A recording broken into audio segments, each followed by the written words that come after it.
वृंदाविक गिरिधारी राधा विनोद बिहारी जी की जय, राधा रास बिहारी जी की जय, राधा गोविंद जी की जय। नित्य लीला प्रविष्टम विष्णुपाद स्तोत्र सत श्री श्रीमद श्रील भक्तिवेदांत नारायण स्वामी महाराज की जय। नित्य लीला प्रविष्टम विष्णुपाद स्तोत्र सत श्री श्रीमद श्रील भक्तिवेदांत वामंग स्वामी महाराज की जय। नित्य लीला प्रविष्टम विष्णुपाद स्तोत्र सत श्री श्रीमद श्रील भक्ति वेदांत त्रिविक्रम गोस्वामी महाराज की जय। नित्य लीला प्रविष्टम विष्णुपाद स्तोत्र सत श्री श्रीमद श्रील भक्ति विज्ञान भारती गोस्वामी महाराज की जय। नित्य लीला प्रविष्टम विष्णुपाद स्तोत्र सत श्री श्रीमद श्रील भक्ति वैभवपुरी गोस्वामी महाराज की जय। नित्य लीला प्रविष्टम विष्णुपाद स्तोत्र सत श्री श्रीमद श्रील भक्ति वल्लभ तीर्थ गोस्वामी महाराज की जय। नित्य लीला प्रविष्टम विष्णुपाद स्तोत्र सत श्री श्रीमद श्री गौर गोविंद गोस्वामी महाराज की जय। नित्य लीला प्रविष्टम विष्णुपाद स्तोत्र सत श्री श्रीमद श्रील भक्ति वेदांत स्वामी महाराज की जय। श्रील प्रभुपाद की जय। नित्य लीला प्रविष्टम विष्णुपाद स्तोत्र सत श्री श्रीमद श्रील भक्ति रक्षा श्री गोस्वामी महाराज की जय। नित्य लीला प्रविष्टम विष्णुपाद स्तोत्र सत श्री श्रीमद श्रील भक्ति प्रज्ञान केशव गोस्वामी महाराज की जय। नित्य लीला प्रविष्टम विष्णुपाद स्तोत्र सत श्री श्रीमद श्रील भक्ति दयातत्व माधव गोस्वामी महाराज की जय। नित्य लीला प्रविष्टम विष्णुपाद स्तोत्र सत श्री श्रीमद श्रील भक्ति प्रमपुरी गोस्वामी महाराज की जय। नित्य लीला प्रविष्टम विष्णुपाद स्तोत्र सत श्री श्रीमद श्रील भक्ति सिद्धांत सरस्वती प्रभुपाद की जय। नित्य लीला प्रविष्टम परमहंस श्री गोकिशोरदास बाबूजी महाराज की जय। नित्य लीला प्रविष्टम सच्चिदानंद श्रील भक्ति विनोद ठाकुर की जय। नित्य लीला प्रविष्टम वैष्णव सार्वभौम श्री जगन्नाथ दास बाबूजी महाराज की जय। श्री गौरी वेदांत जय। श्रील बलदेव विद्याभूषण प्रभु की जय। श्रील विश्वनाथ चक्रवर्ती ठाकुर की जय। श्रील नारोत्तम श्रीनिवास श्यामानंद प्रभु चाय की जय। श्री कृष्णदास कविराज गोस्वामी की जय। श्री रूप सनातन भट्ट रघुनाथ श्री जीव गोपाल भट्टदास रघुनाथ सद गोस्वामी प्रभु की जय। श्री स्वरूप दामोदर राय रामदारी श्री गौर प्रसाद वृंद की जय। नामचार्य श्री हरिदास ठाकुर की जय।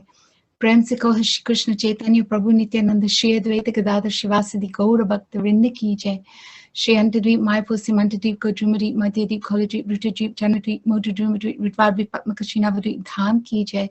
श्री श्री राधा कृष्ण गोप गोपी गो गोवर्धन दास द्वादश वनात्मक श्री ब्रज मंडल की जय। श्री श्याम कुंज राधा कुंज जमुना गंगा तुलसी भक्ति देवी की जय। श्री पूर्णमासी योग माई की जय। गोपेश्वर महादेव की जय। श्री जगन्नाथ बलदेव सुभद्र जी की जय। नृसिंह भगवान की जय। भक्त प्रवेश प्रहलाद महाराज की जय। चारु संप्रदाय की जय। ग्रंथराज श्रीमद भागवतम की जय। श्री हरि नाम संकीर्तन की जय। अनंत कोटि वैष्णव वृंद की जय। सामगत भक्त वृंद की जय। निताई गौ प्रेमानंदी हरि हरि बोल।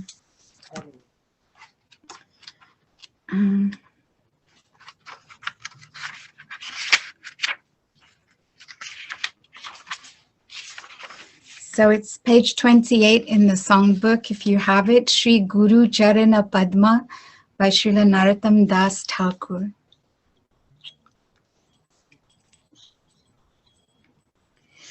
Shri Guru Charana Padma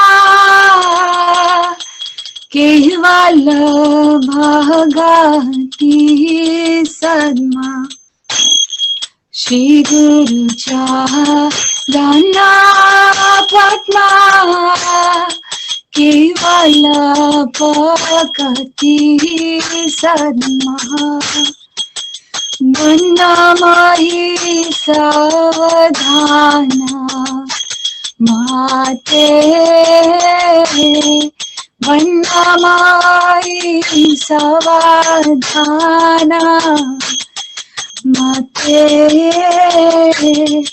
Jahara Prasad hai bhai Te bhavatariya jai Jahara prasad hai bhai Te bhavatariya jai Krishna prapti hoy jaha hoite Krishna prapti hoy jaha hoite Guru mukha padma vakya Chite te koriya kya Guru mukha padma vakya Chite te koriya yakya Anna koriya mane Asha Anna koriya mane Asha Shri Guru Charane Rati Aise Utama Gati Shri Guru Charane Rati Aise Utama Gati Je prashade pure sarva Asha Je prashade pure sarva Asha Chaku dan dil je janme janme Prabhu se Chaku dan dil je janme janme Prabhu se Divya gyan hridaya prakashita Divya gyan hridaya prakashita Prema bhakti raha hoite avida vinasayate Prema bhakti jaha hoite avida vinasayate Vediga jahara charita Vediga jahara charita Shri Guru Karuna Sindhu Adama Janara Bandhu Shri Guru Karuna Sindhu Adama Janara Bandhu Loknath Lokera Jivana Loknath Lokera Jivana Ha Prabhu kar doya Deha mare pada chaya Ha Prabhu kar doya Deha mare pada chaya Deha mare pada chaya Tu apada laila sharana Tu apada laila sharana Ebe askushu tribhuvana Ebe askushu tribhuvana Srila Gurudev Patita Pavana Srila Gurudev Patita Pavana Srila Prabhupada Patita Pavana Srila Prabhupada Patita Pavana Jaya Gurudeva Jaya Gurudeva Jaya Gurudeva Jaya Gurudeva Jaya Gurudeva Jaya Gurudeva Jaya Gurudeva Jaya Gurudeva Prabhupada Jaya Prabhupada Prabhupada Jaya Prabhupada Jaya Prabhupada Jaya Prabhupada Jaya Prabhupada Jaya Prabhupada Guru Parampara Guru Parampara Guru Parampara Guru Parampara Guru Parampara Guru Parampara Guru Parampara Guru Parampara Nitai Gaura Hariba Hariba Hariba Gaura Hariba Nitai Gaura Hariba Hariba Hariba Hariba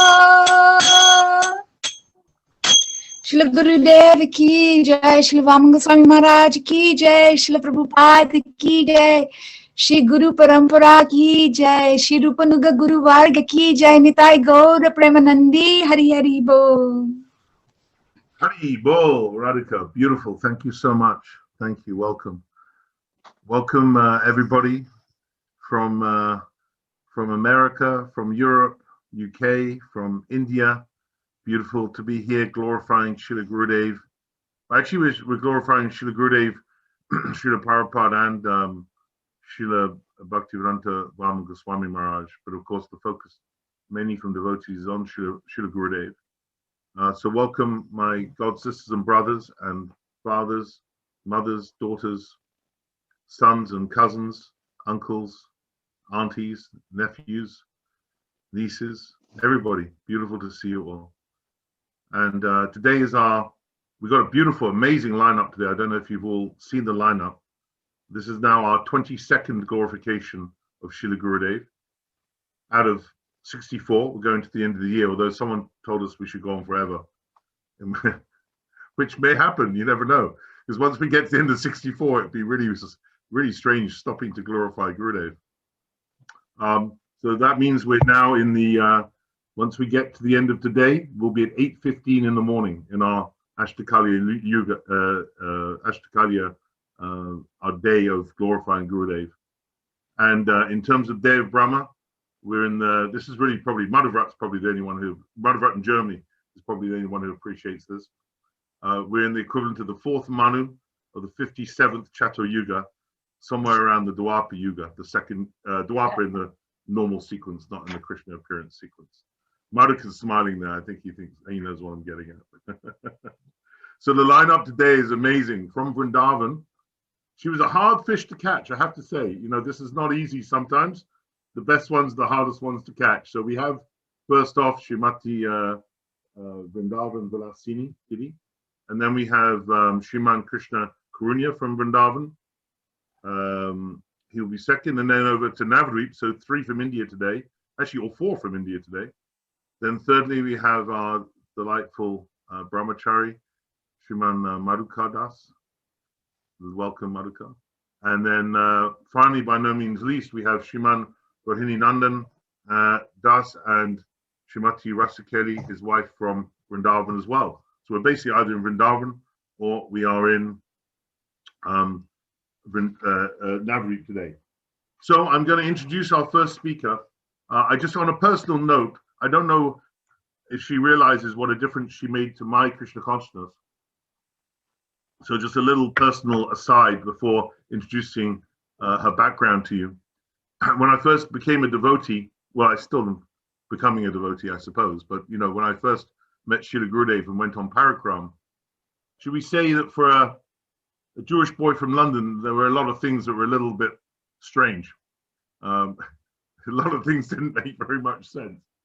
But Vrindavana Vilasini, although a very, very profound and deep devotee, always had this external behavior of just pure normality and lots of joking and lots of just friendliness. So whenever I saw her and had any interaction with her, I thought, oh yeah, this is fine. I am in a normal environment. Now, of course, it doesn't matter. Everything's been acclimatized. But she made so much difference to me, particularly in that first year. It was feeling like, okay, well, if she's a really, you know, developed devotee, she's been around a long time, this must be okay. So she helped me very much in a way that she probably doesn't realize. So I'm very grateful to you, Didi, for that. Made more of a difference than you can imagine. She first met the devotees in June 1972. And in 1973, she took Harinam from Srila Prabhupada and then Diksha the same year. And she met Gurudev for a Westerner very early in 1989. And what's really extraordinary, actually, is she shared with me how many Mahabhagavats she has had the good fortune to associate with. It's like, it's unbelievable. I'd never realized this until she told me. And forgive me, I haven't got them in the right order, so forgive me in advance for that.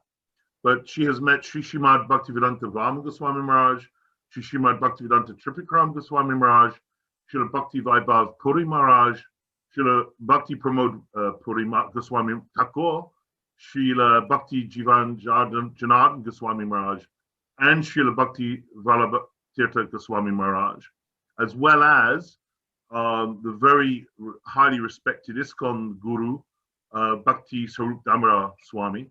I have missed one out, but I don't think I wrote that one down correctly. I'm sure correct me. I have this one out. But it's really amazing how much sadhu sangha she has got. So she's actually my next door neighbor in Vrindavan, although of course I'm not in Vrindavan, figuratively speaking, but my next door neighbor to my apartment where Janti Mala does all her seva. So I count her as my next door neighbor both in heart and physically in Gopinath Bhavan. So anyway, I could rattle on about Vrindavan Vilasini for quite a while, but you're not here to hear me glorify her. We're here to hear her glorify Srila Gurudev and Srila Prabhupada. So it's a slightly extended bulletin. It's 45 minutes. Didi, I'm not taking any of your time because we'll give you 45 minutes starting from my handover. A very, very warm welcome. And thank you so much for coming, because I know it's not easy for you to be sitting for a long time, and you almost had to do it lying down today because of your back condition. So your enthusiasm is amazing, and I'm glad to see you sitting reasonably comfortably. So over to you, Vrindavan Vilasini. A very, very warm welcome from your family. I was going to say in the UK, but from your family all over the world. Hari Bol. Okay. Jai Shri Shri Guru Gauranga Gantari Ki Giridhari Radhika Raman Giriju Ki Jai Ho. Om Agyana Timarandasya Jananjana Slakaya Chakshu and Militamina Tasmai Shri Guruvay Namaha. Shri Chaitanya Manopistam Stapitamina Bhutale Swayam Rupa Kadamayam Dadati Swa Patantikam. Namo Mahavandanaya Krishna Prema Pradayate Krishnaya Krishna Chaitanya Namane Gaur Kubashe Namaha. Hare Krishna, Krishna Krishna, Hare Hare. Hare Ram, Ram Ram, Hare Hare. First of all, I'd like to offer my heartfelt Puspanjali for the savior of my life, our Srila Prabhupada, Srila Bhaktivedanta Swami Maharaj. And second of all, to my bhajan Shiksha Guru, my big brother, Srila Bhaktivedanta Narayan Goswami Maharaj, and to the entire Guru Parampara, and to all the devotees who are there. And please tell me when my time is up, because I won't know. And we also have to give special thanks to Vaijanti Mala, because I'm supposed to be giving Chinese class right now. And she gave me permission to be able to do this. And she's waiting for me. So as soon as I'm done here, I have to go to the Chinese class. Anyhow, to begin with, I thought I should give just a little bit of history to build up to meeting Srila Gurudev. Well, I was born in 1947, into a Christian family, very pious Christian family. The only thing they did wrong was eat things they shouldn't eat.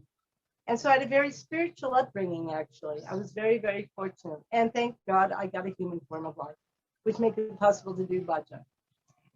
But then when I was about 16 years old, when I was probably around 1970, I was born in 47. So however that was, I went to 3 years of college, whatever. But then I became a hippie, as you all know. And as you know, hippies, we were searching. And it was at that time, actually, that I first met devotees. It was probably in 1970. I had moved from my hometown, Seattle, Washington, to Berkeley, which was, the center of the hippie community. And I saw devotees for the first time. And I thought, wow, they're just part of the weird Berkeley scene. Oh, they're really strange. They had the bald heads and everything. But within 1 month, I had left my life. Left it 100%, and I had joined the hippie movement. And of course, at that time, then I immediately became a vegetarian. We learned about reincarnation, and I actually started to interact a little bit with the devotees, because I have to tell you, this is really funny, actually, because as hippies, we liberated things, because it was all cosmic consciousness. Everything belonged to everybody. In fact, liberating means we just stole things. So anyhow, this devotee had a table with Prabhupada's books on it and Indian jewelry and all this fancy stuff. Well, I wanted one of those bracelets. I thought, well, that's really nice. So I tried to liberate that bracelet. And the devotee, of course, caught me. And the devotee said, well, I'll give you that bracelet. But first, you have to come to the Hare Krishna temple. And you have to bring a present for Krishna. And I thought, well, I really want that bracelet. So, okay, I'll do that. So I found out where the Hare Krishna temple was. It wasn't very far away. And on the way to the temple, I was liberating all the flowers in the gardens of everyone on the way to bring a present. So I thought, I'll just bouquet of flowers. And that was my first actually entering a Hare Krishna temple. And it was Krishna's trick, wasn't it? I don't remember so much. They gave me prasadam. I remember it smelled really good. And that was the beginning actually of my spiritual life in as far as Krishna consciousness goes. And then in my hippie life, it was amazing because everywhere I went, whether it was in the desert in New Mexico, Nevada, Utah, California, back in Michigan, no matter where it was, Kirtan was everywhere. Everywhere. People, the person next to me would be reading Prabhupada's Nectar Devotion. I remember I lived in a teepee in, I think it was Utah, in a desert, no, it was either Arizona, one of them, New Mexico, one of them. And we had learned Prabhupada's Pranam Mantra, we had learned the Tulsi prayer, we had learned the Hare Krishna, and we were just dancing around the campfire, singing all these songs. We didn't know what we were doing. And we were singing Govinda Jaya Jaya Gopala, all these songs. We had no clue, but we loved it. And it was just part of our scene, part of our scene. But as you probably knew, the hippie scene was not the flowers, love, and peace that we were hoping it would be. We were learning a few things, but mostly it was really darkness. Too much drugs, too much illicit sex, too much even killing. This was not the utopia we were looking for, and people weren't always so nice. So after not a very good experience, I actually went back to live with my parents in Seattle, Washington in 1972. And there was a temple right near my parents, only 1 mile away. It was actually the temple that Srila Prabhupada had established in Seattle. And it was from that temple where Srila Prabhupada wrote his letter to Trivikram Maharaj in condolence, because that's where he was when Srila Bhakti Pragyan Keshav Maharaj left this world. And he wrote that famous letter saying how much Bhakti Pragyan Keshav Maharaj had helped him. So it's a very special place, actually, the ISKCON temple in Seattle. That old one, it's not there anymore. And so I was going to the temple back and forth, but I couldn't quite get it. And so finally the temple president said to me, how would you like to meet someone who loves God more than anybody else? I thought, well, that sounds good. Because I believed in God. I'd been going to church. I believed in it, but nobody in the Christian church, they were all hypocrites. I didn't see anyone living the way, you're supposed to live. So I wasn't too impressed and I wasn't very inspired. So of course he meant Prabhupada. So we went to meet Srila Prabhupada and we drove from Seattle to Portland, Oregon. I think it's about 6 to 8 hours, can't remember how far. And Prabhupada was flying in from LA. LA was his Western World headquarters. And he was flying in to do some college preaching for the weekend. So we drove down and they dressed me up in a sari and here I am. And we go into the airport. And in those days, that's 1972, June 8, 1972. And we are in the airport. And in those days, it's a small airport, small plane. And you're looking out the window and you're seeing the plane come in and you're watching the doors open and the people walk down the ladder and then they walk across the tarmac. It's not how they come out shooting out now. And so we're at the window. It's quite far away. And all of a sudden the door opens and I see Srila Prabhupada. It was unbelievable. He just showered his mercy upon me. I don't know if anyone else had the same experience. I had no idea. But all of a sudden, he was so effulgent. He wasn't walking on the ground. And he was talking to me like he was, like heart to heart. Because he couldn't be, he was way over there. I was talking through a window. And I could hear him saying to me, waking up my soul. He was saying, I love you. I will never leave you. And I could just feel my heart, myself really saying, I love you. I'll never leave you. And it was like a heart-to-heart connection. It was unbelievable. And then he made such a miracle that all I heard was the whole world was chanting Hare Krishna. Every blade of grass, every person, every radio, for about 2 hours. I never came back again ever in my life. But those first 2 hours were just like, it was incredible. It was such a heart-to-heart connection. And that's what's brought me all the way to Vrindavana now. All the way to here. That very first connection, heart to heart with Srila Prabhupada. And so after being there a few days, I can't remember so much. I was such a spaced out hippie. I got to talk to Prabhupada, offer him flowers, but I can't remember so much. It's a foggy memory. But I went back to Seattle and I talked my parents into buying me a plane ticket to Los Angeles. I thought Prabhupada lived in Los Angeles. I didn't know he traveled. Anyhow, I flew to Los Angeles. Somehow I found the temple and I moved in. And I never moved out. Prabhupada had gotten me. He had picked me up from hell. Literally, I was in hell.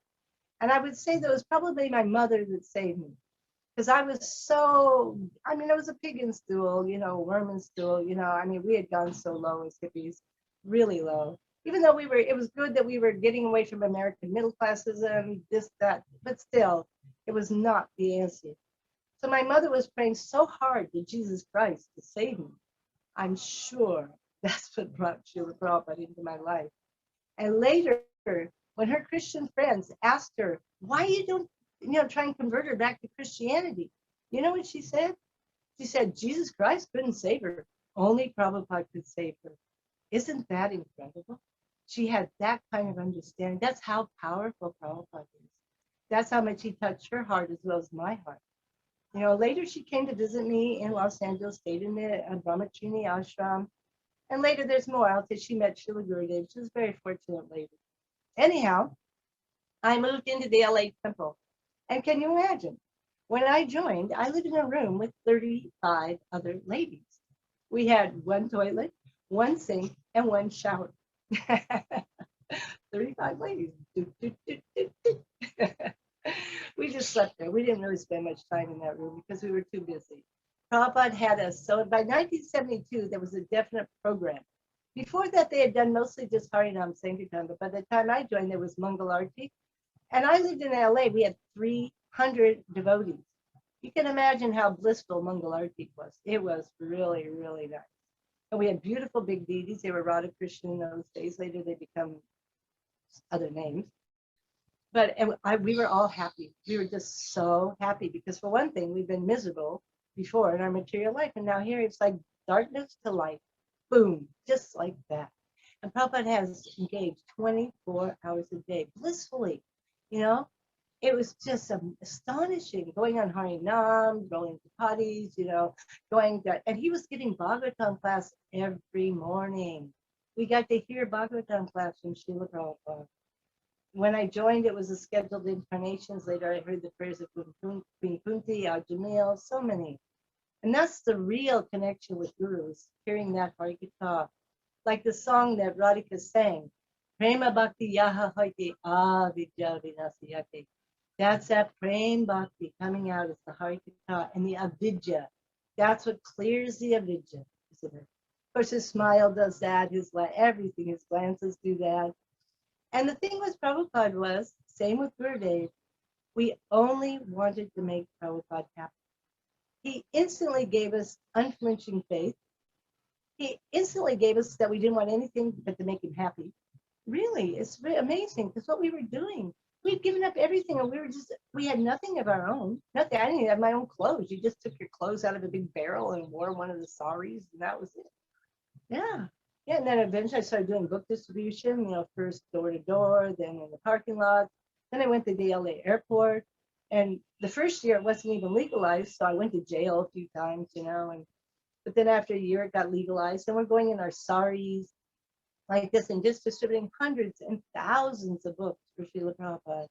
And we didn't want anything but know to have Prabhupada was happy. Prabhupada gave us that, this connection with Guru Seva. That was so important, and Seva and separation, because Prabhupada was not always there, and most of the devotees didn't get to see Prabhupada that much.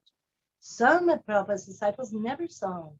The ones in Brazil, they never got to see him, but they're still, that Brazil is still going on nicely. Prabhupada gave such enthusiasm and such faith and such desire to please him, because he had given us so much. He was so grateful. And the other real amazing thing that he did for us was that we were told to stay in where we were at. We weren't supposed to travel. We were given a Prabhu Datta Desh. That's your place of service. And we had Thakurji. We had Radha and Krishna. We had Gaurnitai and sometimes Jagannath Balaram Subhadra. And they were the center of your life. You were just doing everything for Guru and Radha and Krishna, Gornitai, like this. That was your life, like this. And I was a brahmatrini. I never got married. Most of the girls got married, but I never did. And then we were taught to serve Prabhupada in separation and to know that he would be happy that way. And so that's a great gift.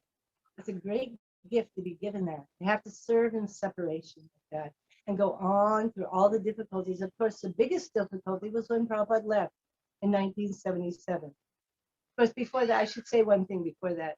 It was actually in 1972 that I got initiated by Prabhupada. It was three months after I met him. It was on Balaram Purnima. It must have been August, maybe August 25th or something, 72. And it was Balaram Purnima. And Prabhupada was in a real Vrindavan mood.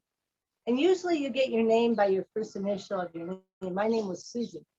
But I had read the Krishna book, plus I'd been a hippie, so I wanted to be named Vrindavan.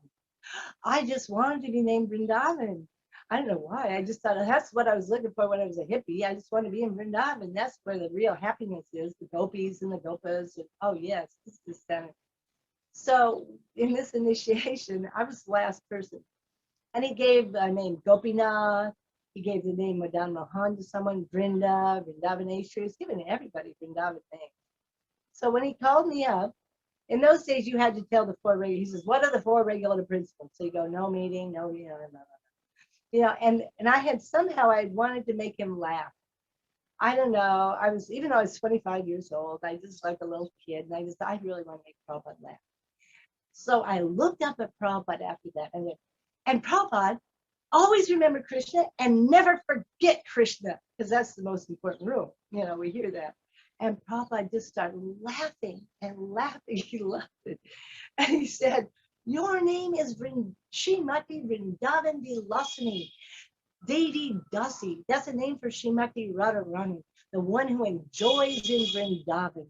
And I was just like, oh my God, he knows my heart. He did. And I was never called Vrindavan Vilasini until I came to Gurudeva. I was always Vrindavan, Mother Vrindavan or something like that. And in Vrindavan, and in ISKCON, they were Vrindavan Prabhu, everyone was Prabhu. So that was really special. And I never really got to talk to Prabhupada the way I got to talk to Gurudeva. I didn't. But I got to hear Srimad Bhagavatam classes. And I had that heart-to-heart connection. And I just wanted to please Prabhupada. And I knew he had saved me from hell. And that he was going to save me from this material world. Because Prabhupada had that way of making us feel we were going to go back home, back to Godhead just tomorrow. No joke. We were all convinced tomorrow we're going back home, back to Godhead. It was incredible. The hope that he gave us. He gave us such hope. And he would also say things like, you just make America Krishna conscious and the whole world will follow and it will become a Vaikuntha planet. And we were thinking, yes, that's what we're going to do. It was incredible. He had us, look what everyone did. I mean, Buri John Prabhu, he had just joined and been there a few months, and Prabhupada sent him by himself to Hong Kong to start a temple, and that temple's still going on. And he sent somebody else to Germany and somebody else to Africa, and he empowered us. We weren't doing it. The thing that was the real truth is that for some reason he was able to draw from us that kind of surrender, that kind of faith. It was incredible. It's not that we were doing anything. I mean, we were just a bunch of, forest monkeys, dancing white elephants. But he just drew out of us that surrender and that faith. And we were doing incredible things. But it was Prabhupada doing it. Our only credit is we allowed him to do it. Really. We allowed, somehow we said, okay, use us like this. And whatever he said, okay, we're going to do it the best we can. He would say, just do it, you'll be empowered to do it. So we would say, okay, we'll just do it. I had no clue how to distribute books. I had never done anything like that, So, but here we are distributing hundreds and thousands of books. I used to go to Disneyland. I don't know if you've ever heard of Disneyland. It's one of the biggest entertainment places in the world. I don't know about now. And we used to go undercover, Bobadeva and I. We dress up, like a couple, And we take a baby carriage and we put all the books, the little Krishna books, in the baby carriage and they cover them with a blanket. And we go in there and there's so many police in there, believe me, so many police. And you just run around trying to get, and the book has George Harrison's name in it because he wrote the introductory or preface or something. Oh, here's a book that George Harrison, like, you know, we were just running around trying to get him out before we get caught, you know. We were doing incredible things, running all over the LA airport. But then, of course, after a while, Prabhupada left in 1977, and that was completely devastating. I had been to India in 1975 to when Prabhupada opened the Krishna Balaram temple. That was an incredible experience. We went first to Mayapur. When I went to Mayapur, I thought it was walking into the Sri Chaitanya Charitamrita. It was unbelievable, unbelievable to me. Because I was in LA where the BBT was, and the books were coming out, and as the books came out, I read them. I read every single one. And the Chaitanya Charitamrita was coming out at that time. And it was an incredible experience to read the Chaitanya Charitamrita because everything's in there. It's an astonishing, astonishing gift of Krishna Kaviraj Goswami and Srila Prabhupada gave us. Unbelievable. Then we came to Vrindavan. And I remember I fell in love with Vrindavan. I wanted to live in Vrindavan from the second I got here. I felt if I just turn quick enough, I'm going to see Krishna. Because in those days, there were no rickshaws, no cars, no TVs. All the men were wearing dhotis, chanting Hare Krishna. There were peacocks everywhere. You know, there was no, it was completely different. But anyhow, I still love Krishna. Because that the Vrindavan is with eyes of praying. You know, I'm living on a net of mine. But anyhow, so he installed the Didis, and that was incredible. I won't get into that, but that was an incredible. We had 24-hour Kirtan. That Prabhupada said that's the real installation, not all the, you know, the Pandit stuff. But anyhow, he left in 1977, and that was very difficult because we had no culture like Indians have. We had no background. We had no seniors, really. The senior to me had been somebody who joined 6 years before me, you know? So it's like, what to do now? What are we going to do? How are we going to go on? And,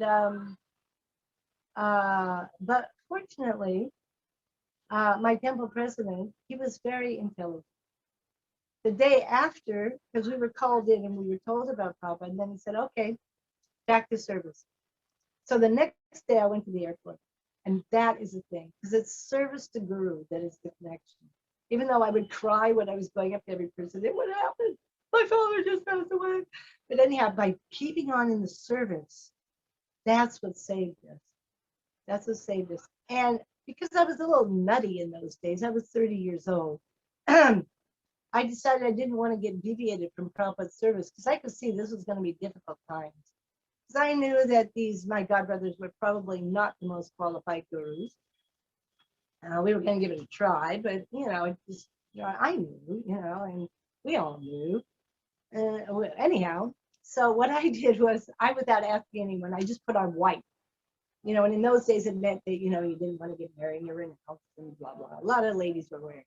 Most of them took it off later and got married. But anyhow, I did it because I knew I had such a big false ego that I wasn't going to take it off. No way was I going to take it off, you know. So I thought, okay, this will protect me from all my material desires. So anyhow, I put on white at that time. And then we had a lot of politics. And it was very, very difficult. We won't get into that. But in 1989, I came to Vrindavan to shop for the Didis. They sent me to the Dom to do the shopping for the Didis there in Los Angeles.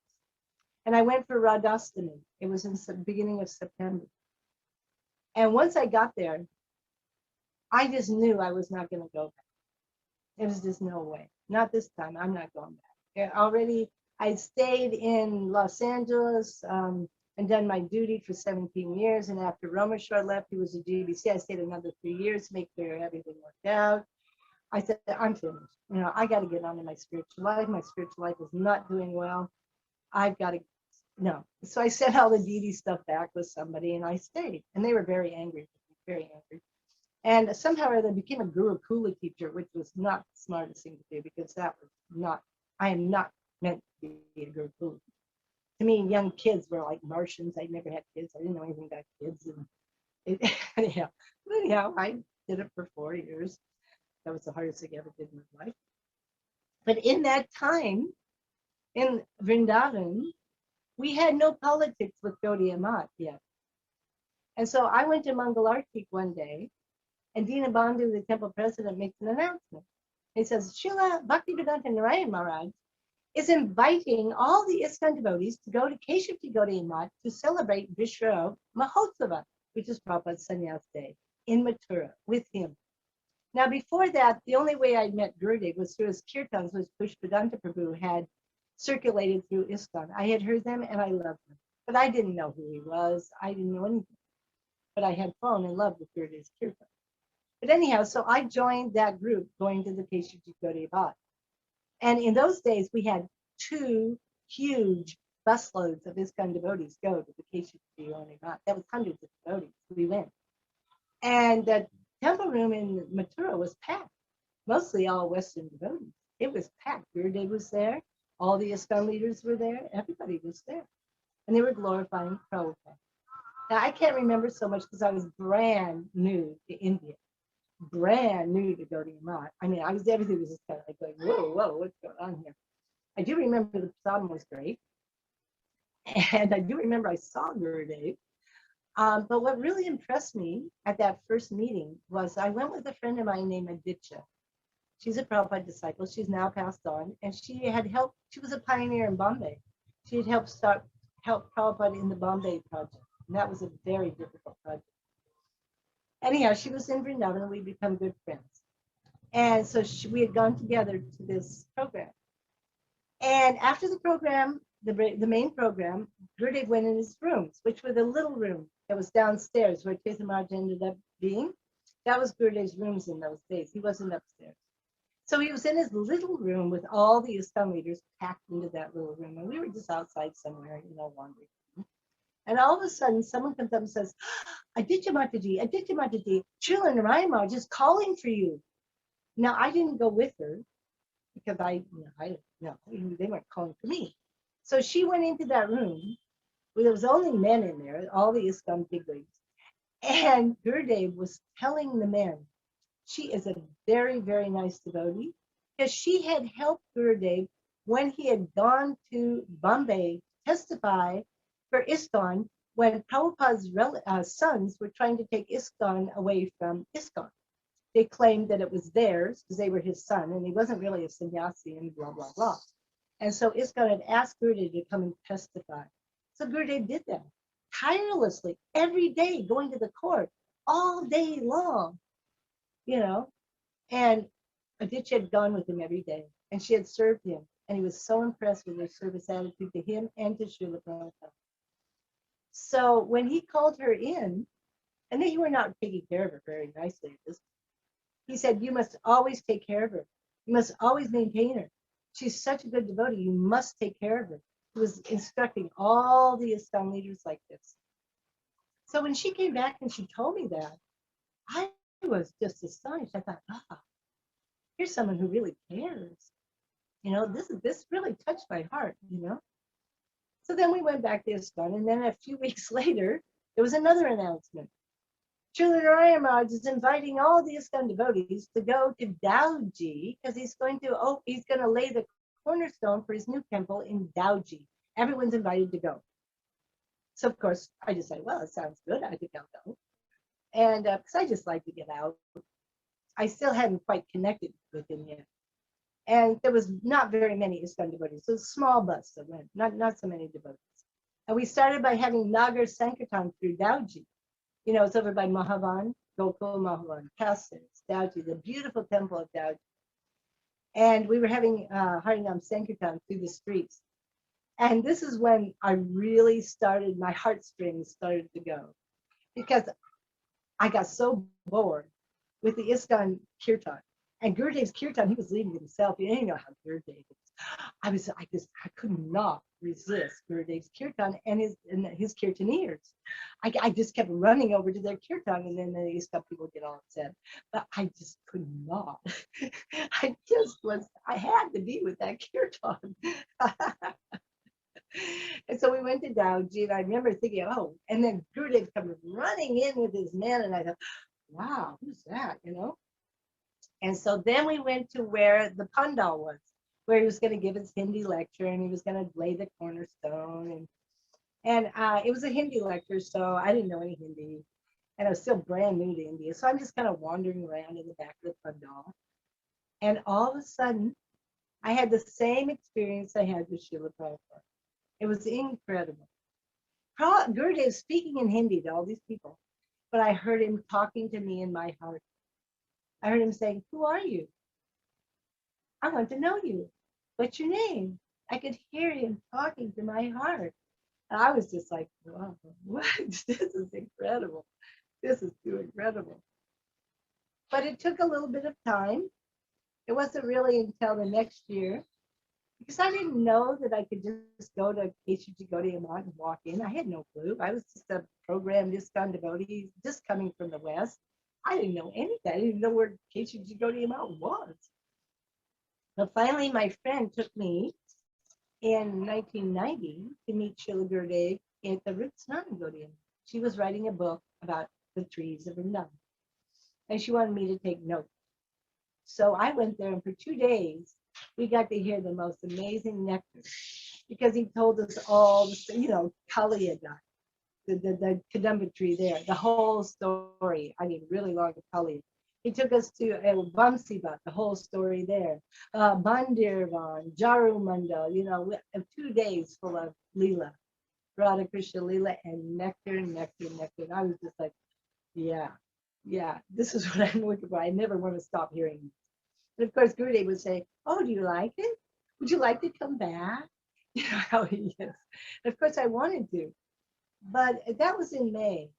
And I think in June, I had to go back to the West for some reason. I forgot why. And then I was so involved in my Gurukuliks. I was in trauma with Gurukuliks. I didn't even know what I was doing, all these kids. And so, but in 1991, Aditya again, my friend Aditya, she was having some difficulty, and she wanted to go consult with Srila Narayana Maharaj in Mathura.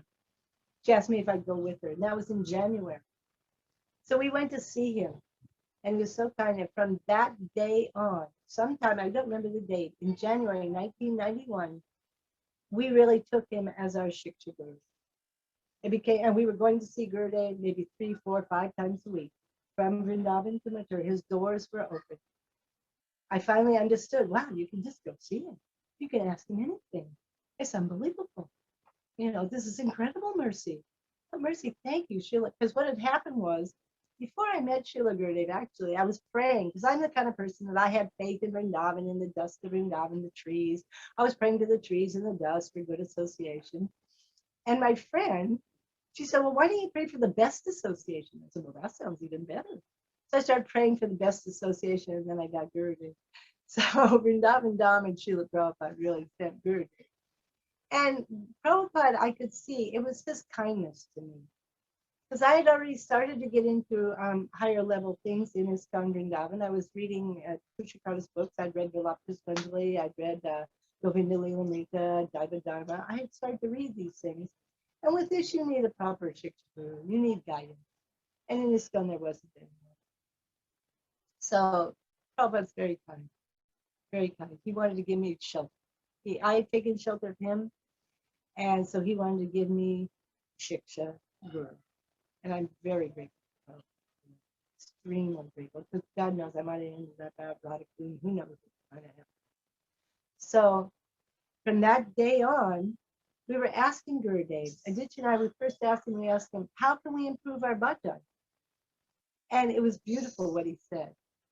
He said, you take a stick broom. I don't know if you know what a stick broom is. It's a broom. It's not just a regular broom. It's a broom that's just made of sticks. They have them in India. Just a bunch of sticks, and they're wrapped up.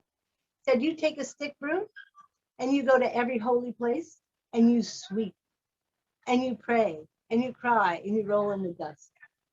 So we did that. We would get in a rickshaw with our stick broom and we'd go to Seva and we'd start brewing.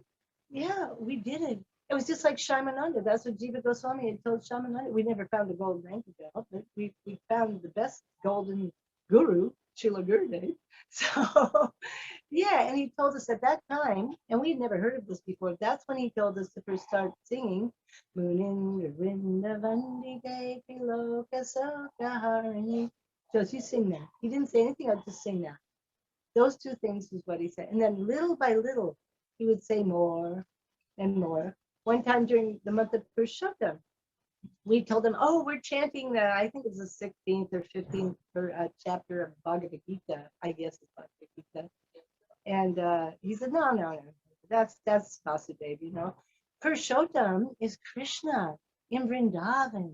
He's worshiping Srimati Radharani. He goes every day to Radhakund and he bathes 3 days and 3 times a day in Radhakund.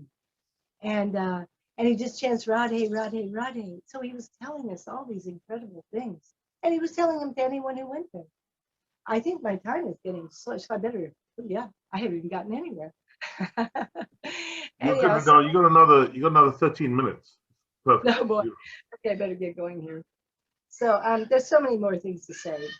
And anyhow, I was in ISKCON Vrindavan, and at that time, ISKCON Vrindavan was allowing Gurudev to come for Balaram Purnima and Prabhupada's disappearance day. He was very happily welcomed. He would speak in the ISKCON temple, and everybody was following Gurudev. And of course, you know, that's when he started giving those classes to the ISKCON leaders. I went to some of them. I went to some of the beloved Patanjali classes, but I was teaching mostly, and I couldn't go in the morning. But in the afternoon, I would go, and then he'd tell us the same class, so that was fine. You know? So, but I was sold out to Gurudev. He was my Shiksha Guru, and Gurudev, Prabhupada had taught me, Guru is perfect. You always, you know, you stick with your Guru. So in 1995, when all the trouble started, and they did not invite Gurudev to Balaram Purnima, they just didn't invite him. They weren't even nice enough to tell him, you know, you can't come. They just didn't invite him. He was so angry, believe me. He was so angry. Oh my, that's when he really started.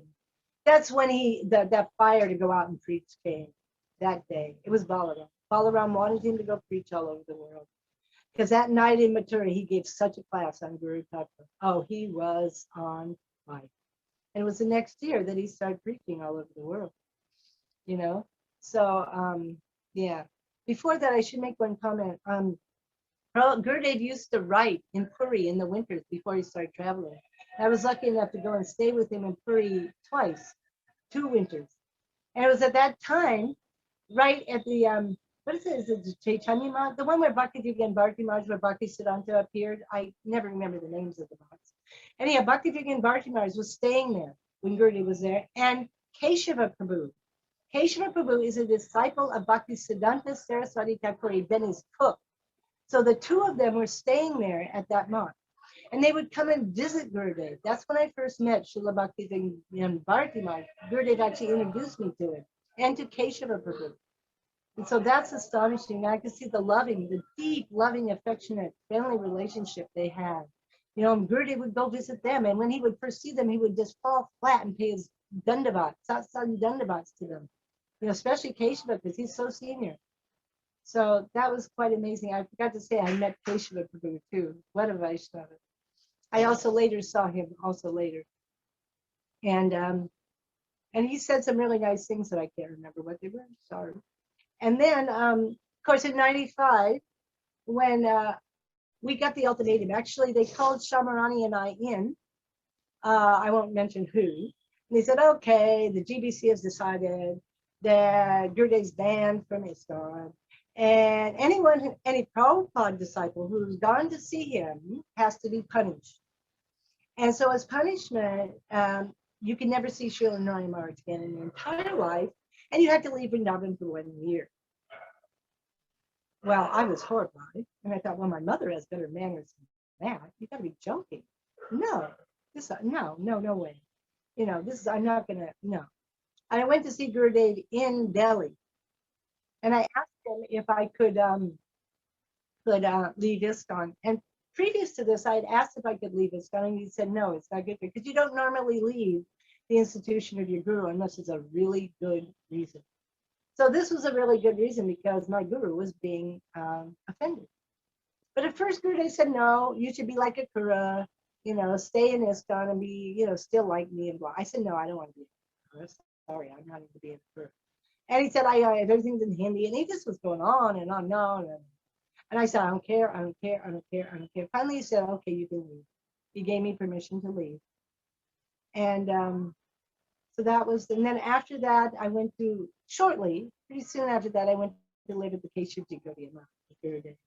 That was quite an experience. And I started traveling with Gurudev for 6 years. Previous to that, I forgot, this is a really nice one.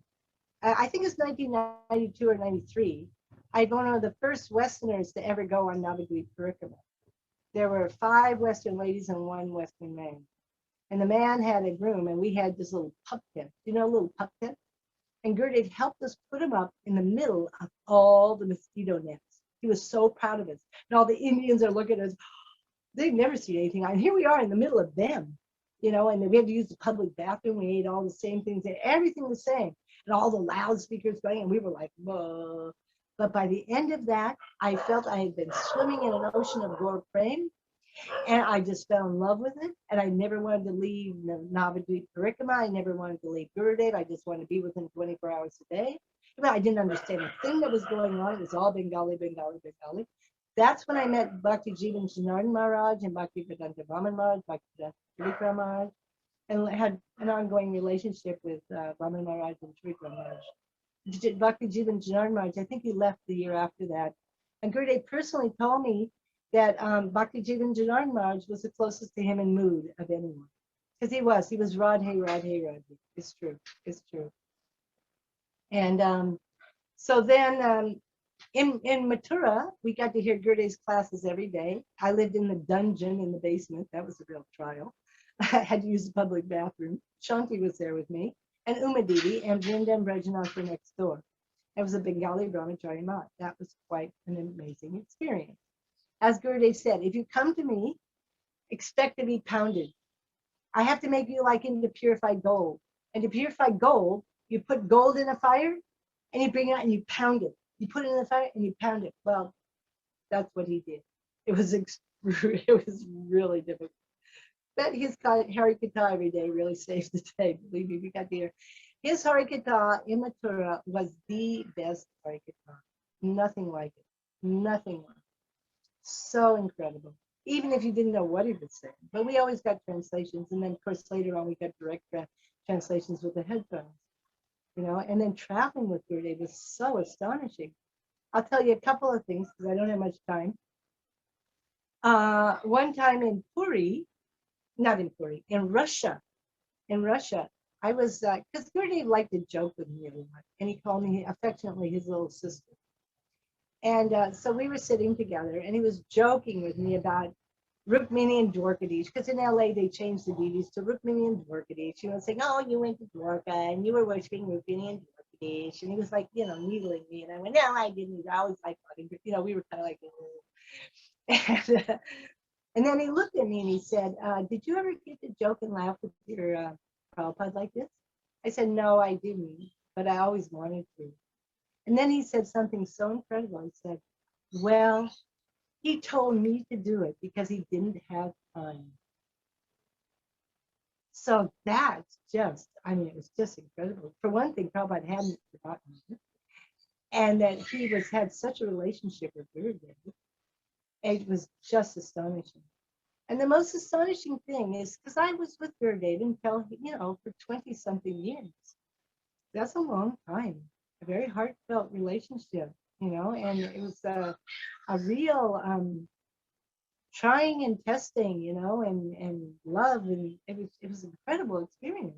One time, must have been early on at the Keshav Gaudiya Math, every time I would walk into his room for darshan, he'd start yelling at me. He'd be really nice to everybody in the room. A lot of the ones I didn't like, you know, and he'd be really nice. And then as soon as I came, he'd start yelling at me. What are you doing here? Why are you here? You know, I was like, oh God, you know, what's going on, you know, heart and stuff. And that went on for 6 months. Can you imagine? I'd go back to my room and I'd just cry. But I never thought that I never got angry with Gurudev. I never thought he's doing something he shouldn't do. I just thought, oh my gosh, I must be so horrible that he has to do this to me. Because Prabhupada taught me Guru is perfect. Guru is perfect. But then one day, after about 6 months, I walked into his room. And he looked at me and he said, oh, you have to forgive me. I'm so sorry I've been so heavy with you. And I was just astonished. I went, what? What's going on? You know, and I said, well, Gurudev, you haven't done anything wrong. He said, oh, sometimes the pressure is so heavy and all the other. I said, no, Gurudev, you don't do anything. You never did anything wrong. I'm just so sorry. I get so emotional and I cry. And then He revealed what was going on. His whole mood changed, and he said, yes, just like when you left ISKCON, you controlled your emotions by your intelligence. You always control your emotions by your intelligence.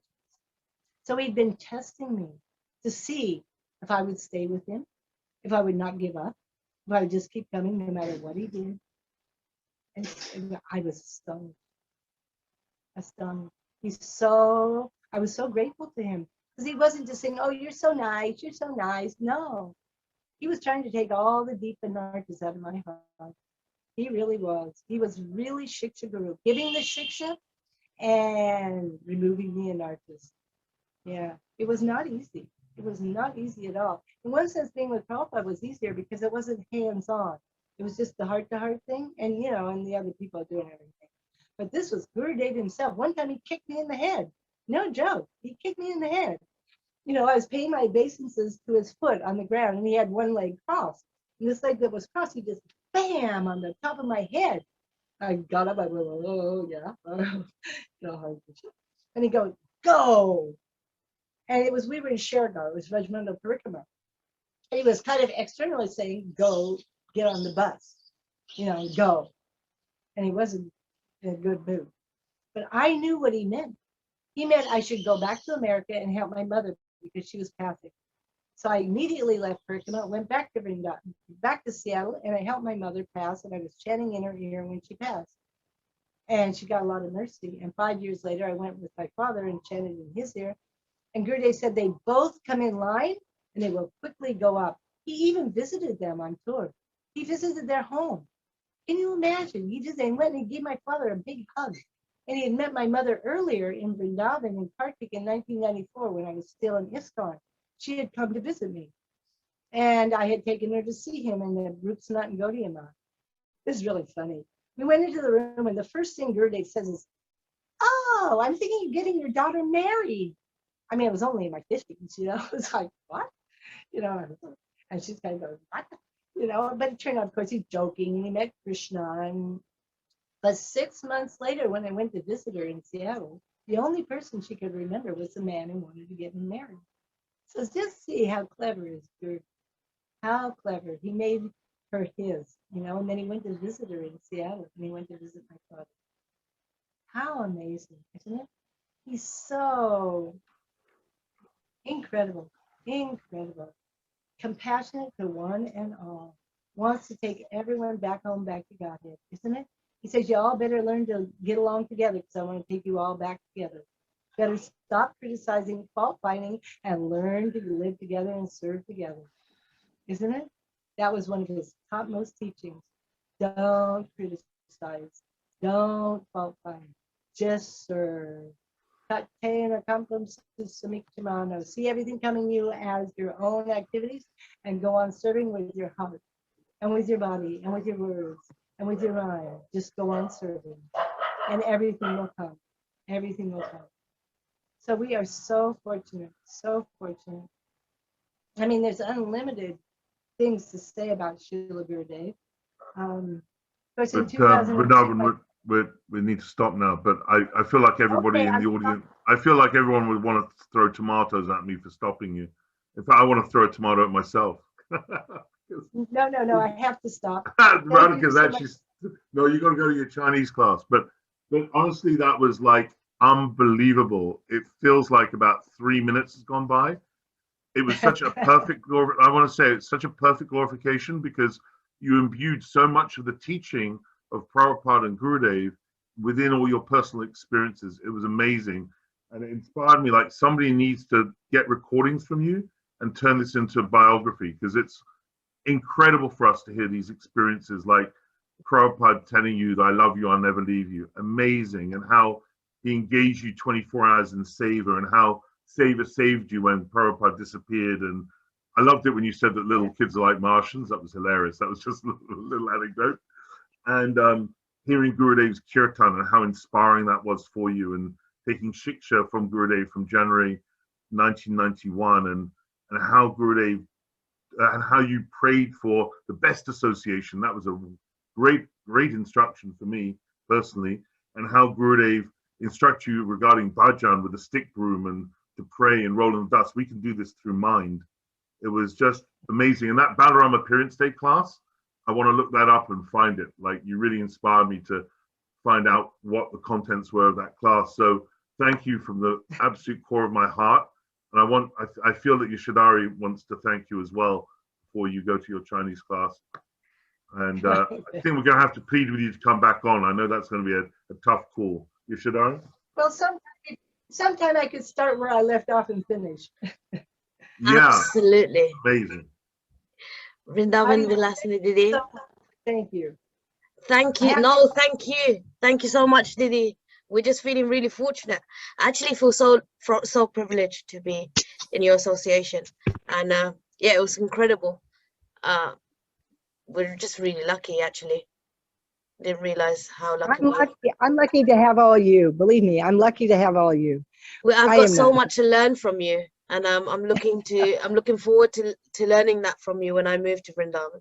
I'm looking forward to that very moment. So until we meet again, I'm sure you will help me.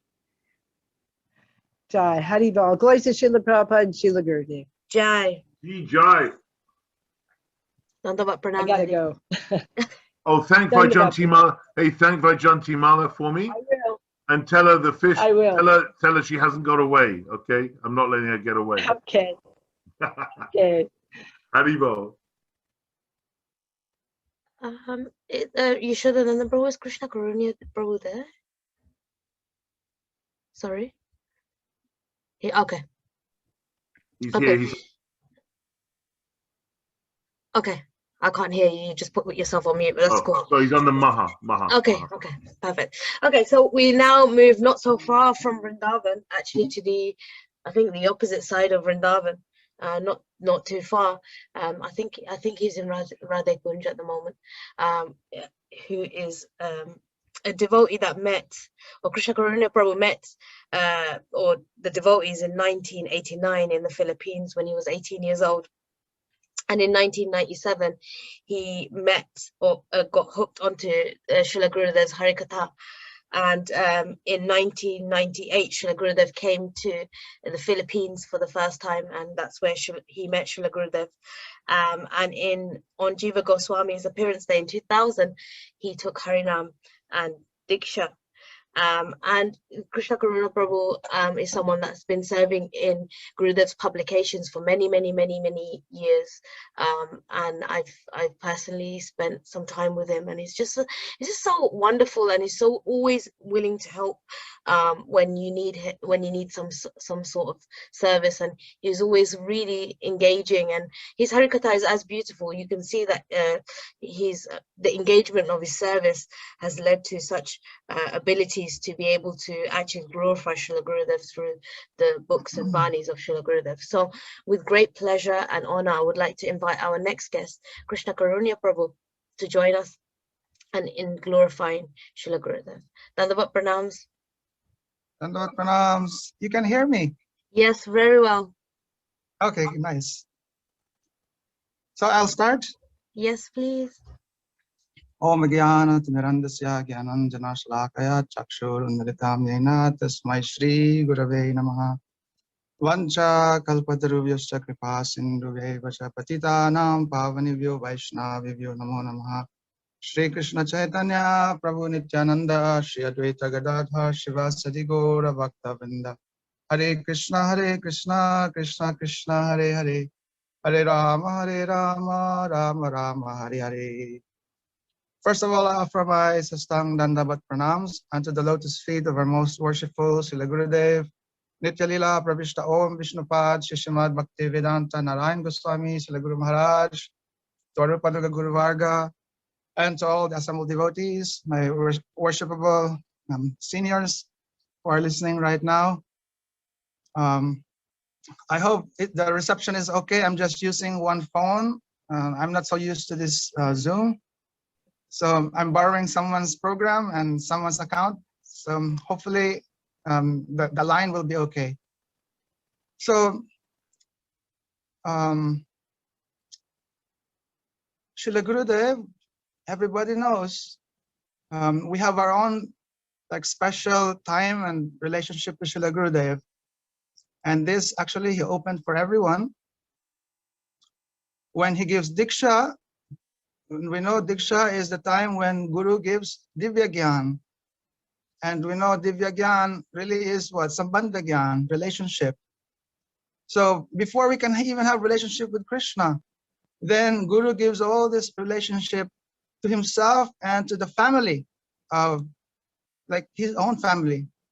So now I cannot really separate glorifying Srila Gurudev from glorifying his family. And therefore I cannot, it will be difficult for me to separate like Gurudev glorifying just Gurudev, because this is Gurudev's glory. He's part of this very glorious family. And we talk about his family, we're talking about this family of Sri Chaitanya Mahaprabhu. Now, anyone who has in contact with Srila Gurudev, they know the speciality of Mahaprabhu's family. So one thing is, when I first, it has been introduced, before I was an activist, like a communist, like activist. And we used to meet with all the other activists in one university. And on the way, I always pass by this like place where there's Kirtan. But I know already because I've read something from Swami Prabhupada's books, but I cannot imagine myself becoming like one of those people, shaved head and, chanting all this like on the streets. So, but anyhow, I met like the devotees, and to make the story short, then I started like chanting. But really it was only when I've read like Srila Gurudev's books that I feel like there's so much like special flavor in his Harikatha. And therefore, although that community, although I'm very appreciative of that community where like I was, I was first introduced to Krishna consciousness, and that was not ISKCON, by the way. It's another community of also actually Swami Prabhupada's disciple. Although I'm very appreciative, but they have this mood of kind of like sectarian and like type of overprotective to the disciples, So at that time, they would discourage like students from reading other gurus' books. But I'm always like very liberal. So I like to read, like books of other acharyas. So like Srila Bhakti Rakshak Sridhar Goswami Maharaj, not just Prabhupada's books, but like Bhakti Rakshak Sridhar Goswami Maharaj. And then I met Srila Gurudev's books. And I feel like, oh, this very, very special flavor. And we all know, I know we have experienced this. We all have experienced this. We know how Srila Gurudev is Brijbasi. I always hear many times from many of my god brothers, god sisters, that just like a tiger, you can bring out of the forest, but you cannot bring out the forest from the tiger. So Gurudev is Brijbasi. Now he may be outside of Braj externally, but you cannot get out from him as being a Brijbasi. His mood is always there. We know, we've experienced this. And so this you can see by the way he speaks and like the special insights that he tried to explain a certain, even a simple like philosophical like shloka. It has always this Braj flavor. So, and I know like even little kids, even little kids, you can ask them, what do you want to be? Like this, do you want to be in Vaikuntha? Like this? What to speak of going to heaven? They don't even want to go to Vaikuntha. Or they don't want to go to Ayodhya, like this. They only want, and this is because of Gurudev's influence, that they only want to become maid servant of Srimati Radharani. So when I say Brijbasi, I'm not talking about just, and Gurudev will always explain this, there are so many monkeys in Braj, and so you may say, oh, they're Brijbasi, like this. But real Brijbasi meaning like those who are the eternal residents of Vrindavan, like the Gopas, the Gopis, Mother Yasoda, and Nanda Baba. So Gurudev is from that world. And so one time I remember he was in Philippines. We had this visitor, some mother, a Christian mother, and Gurudev asked him, you know what's the meaning of Guru? And he said, Guru is a spiritual teacher, like this. And Gurudev said, actually, more than just that. Then Gurudev, he was just looking at her reaction. Then I remember Gurudev, and that lady, I remember she offered like folded hands. She folded her hands. And Gurudev said, oh, you know what's the meaning of that when you fold your hands? And he said, and she said, like, yeah, like offering respect, like prayer. And Gurudev said, yes, it's like one hand is the jiva or the atma, and the other hand is the paramatma. So this is like our prayer that we become united. So you put your hands both together. I said, this is principle of bhakti yoga, union with God. So Gurudev, like, he's explaining in a simple detail, but then he just says that, oh, but you know, Guru, he can teach you this science of love, this science of bhakti yoga, where he can teach you how to be united with God in love, that your love becomes so great that God, the controller, becomes even controlled by your love. Then he started speaking about Mother Yasoda, like binding Krishna, like this. So this is one special flavor we know of Srila Gurudev. And in our experience in the Math, we live with Srila Gurudev. This is my fortune that I have this opportunity to stay with him and somehow serve with him. Gurudev sometimes would call us and he would ask, are you learning shlokas? Now, I know this is one part of like one of the tradition. And this is not just like, oh, Gurudev wanting us to become like scholars. No, this is actually, he's making us have this relationship.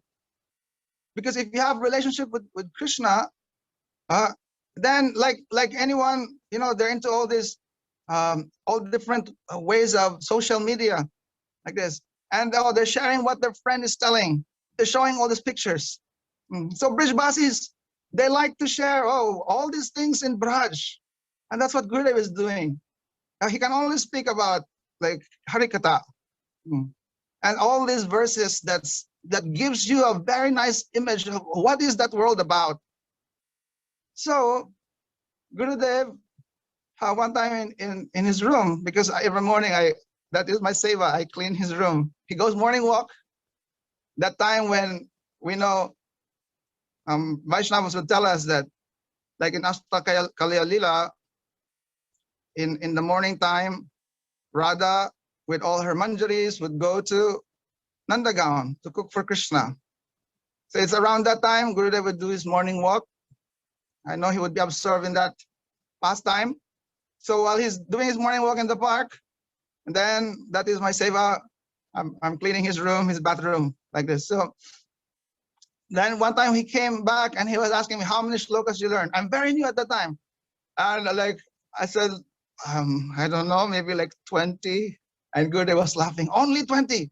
Should learn like 500, more than 500,000, like this. So then he started asking me, like, what is the shloka that you can show that Krishna is Swayam Bhagavan? And I just black out.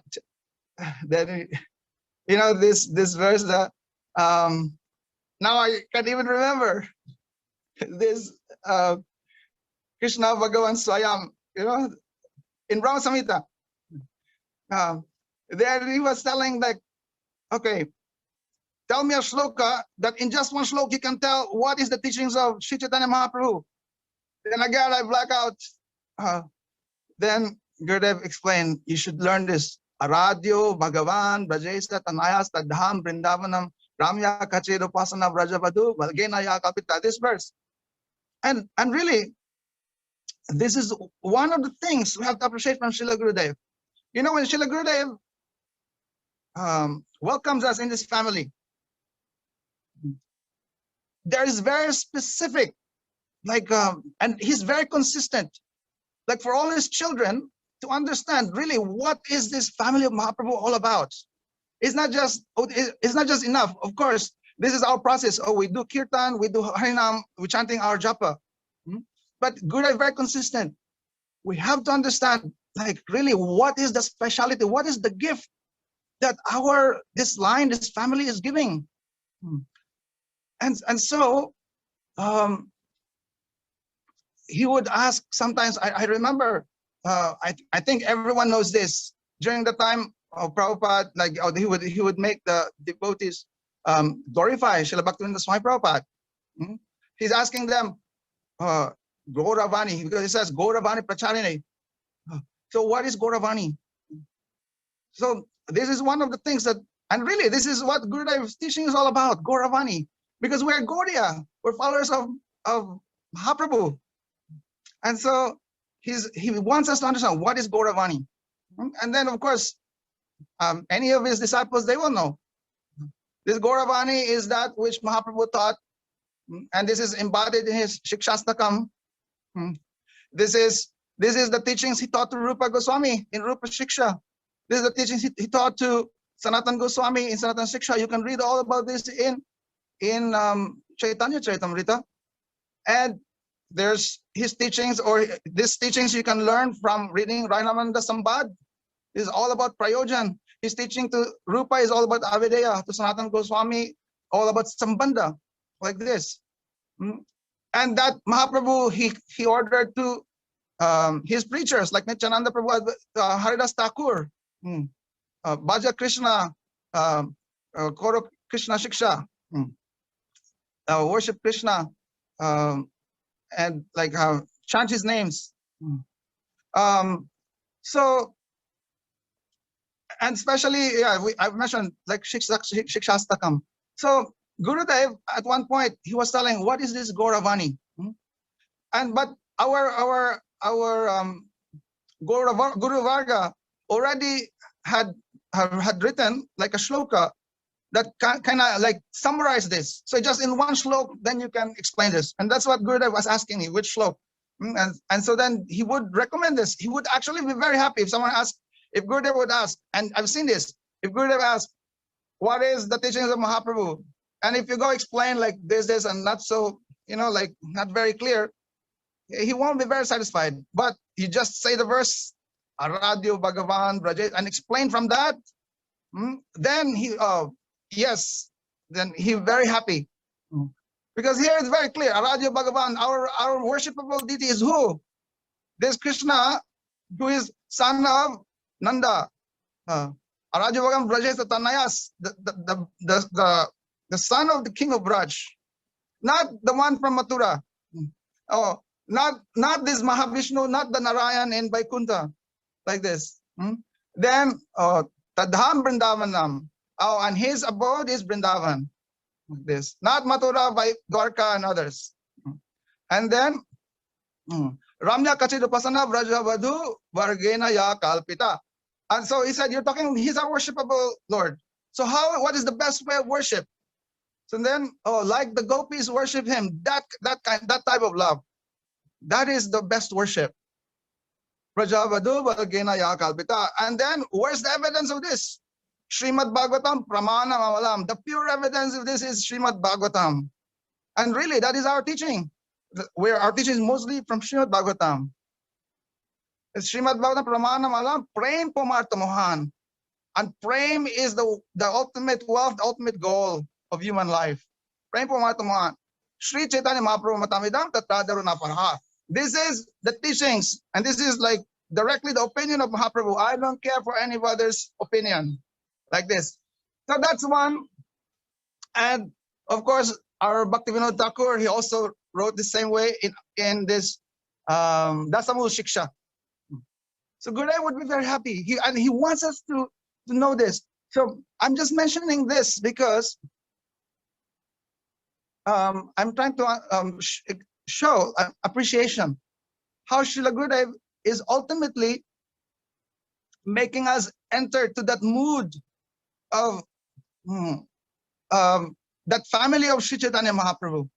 So when we say Gurudev giving Diksha, giving Divya Gyan, giving Sambandha Gyan, so what is that? This conception based on this particular relationship. You know, this relationship based on this conception. Like whose conception? Like Mahaprabhu's conception. And of course, when we talk about Mahaprabhu, then this is what we learn from Srila Gurudev. That, and by the way, this one is Srila Gurudev made us learn. But of course, we know this is what he has learned from his Gurudev also, and his Gurudev from his Param Gurudev. And so this is learned by family. This is the teachings in this family. So that's why I said I cannot separate Gurudev from his family. So ultimately, these teachings lead to Rupa Goswami. And we know how Srila Gurudev makes so much effort for us to have relationship with Srila Rupa Goswami. Every year in Vrindavan, he would initiate this festival. You know, this Rupa Goswami festival during the swing festival time in summer. And this is one speciality of Srila Gurudev. Like really, who is doing this in Braj? And Gurudev not only opening this festival within his own association, in his own institution. This is actually in whole Braj.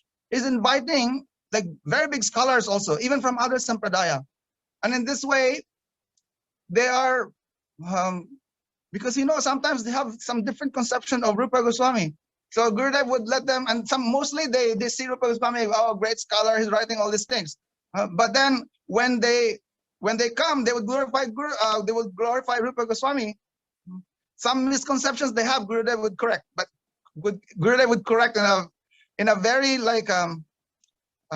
very clever way. So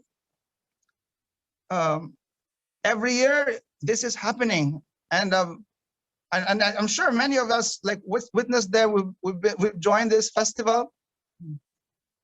So Srila Gurudev, he's like really. He's like our Goswamis. The Goswamis, they're direct fulfiller of Mahaprabhu's desire.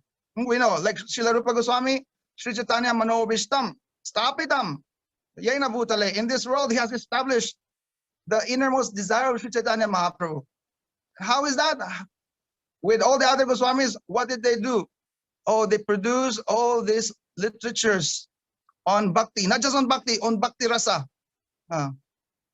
At the time of Mahaprabhu, nobody knows really. It is said in Chaitanya Charitamrita that at the time of Mahaprabhu, the whole world forgets about like Radha and Krishna's pastimes. So now Mahaprabhu wants to revive that. All these talks about Radha and Krishna, because you know, even in Vrindavan is a forest. At that time, even those people in Vrindavan, they don't even know that this is Vrindavan. This is the place of Krishna's pastimes. So Mahaprabhu now, he wants this to be, again, like revived. So that's what our Goswamis did. They discovered all these pastime places of Shri Radha and Krishna. Then second, they wrote about all these like special pastimes of Shri Radha and Krishna. And especially, they discuss about this Bhakti Rasa. When we talk about Bhakti Rasa, we're talking about these moods of love. Rupa Goswami, he's the person who's brought this in a very scientific discussion.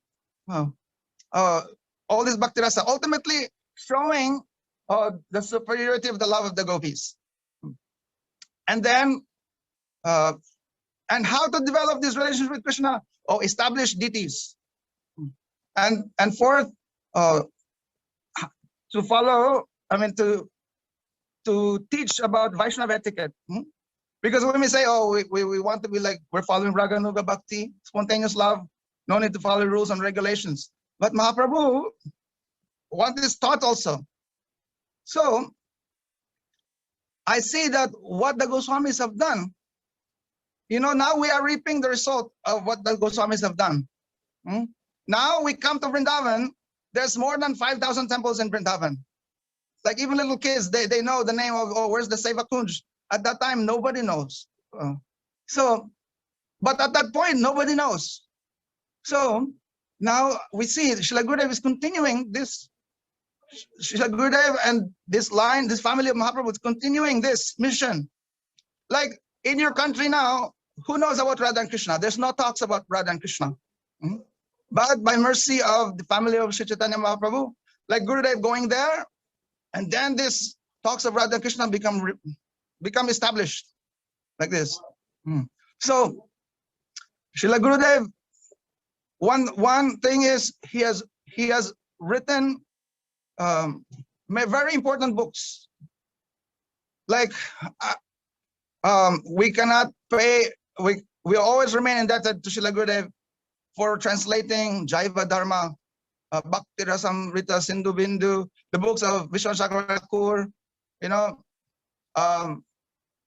books of Srila Bhaktivinoda Thakur. Actually, if you look at the list of Srila Gurudev's books, like so many, more than 80 titles. Actually, first he writing in Hindi. Before Srila Gurudev, these books mostly, these books are there, but they're in Bengali. What to speak of English? They're not even in Hindi. So now Gurudev has made it so that this has to be like translated. And actually, Gurudev also is saving us from having to go to have some connection with because sometimes some of these books are within the possession of some sahajiyas. So then Srila Gurudev is trying to protect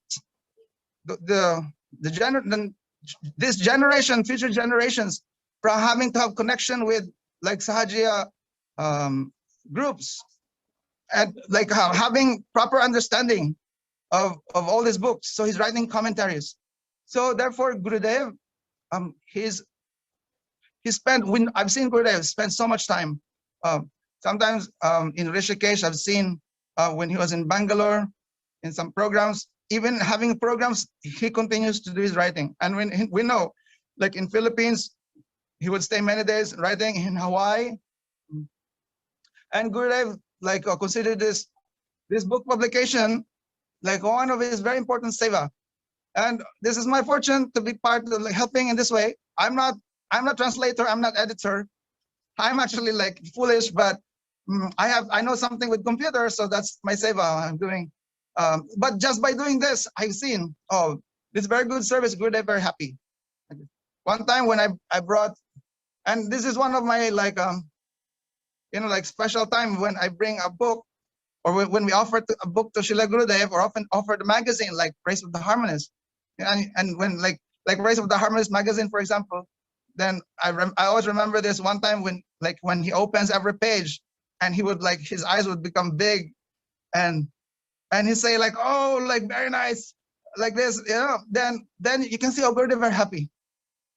And actually Gurudev said, like, when you see your Guru happy, then that's how you know you're doing Guru Seva, like this. So and I remember the first book I helped with the layout was the Braj Mandal Parikrama book. And look, this is what I was talking about. Like the Goswamis, they established like Vrindavan, the glories of Vrindavan. We see Srila Gurudev is doing this way. How?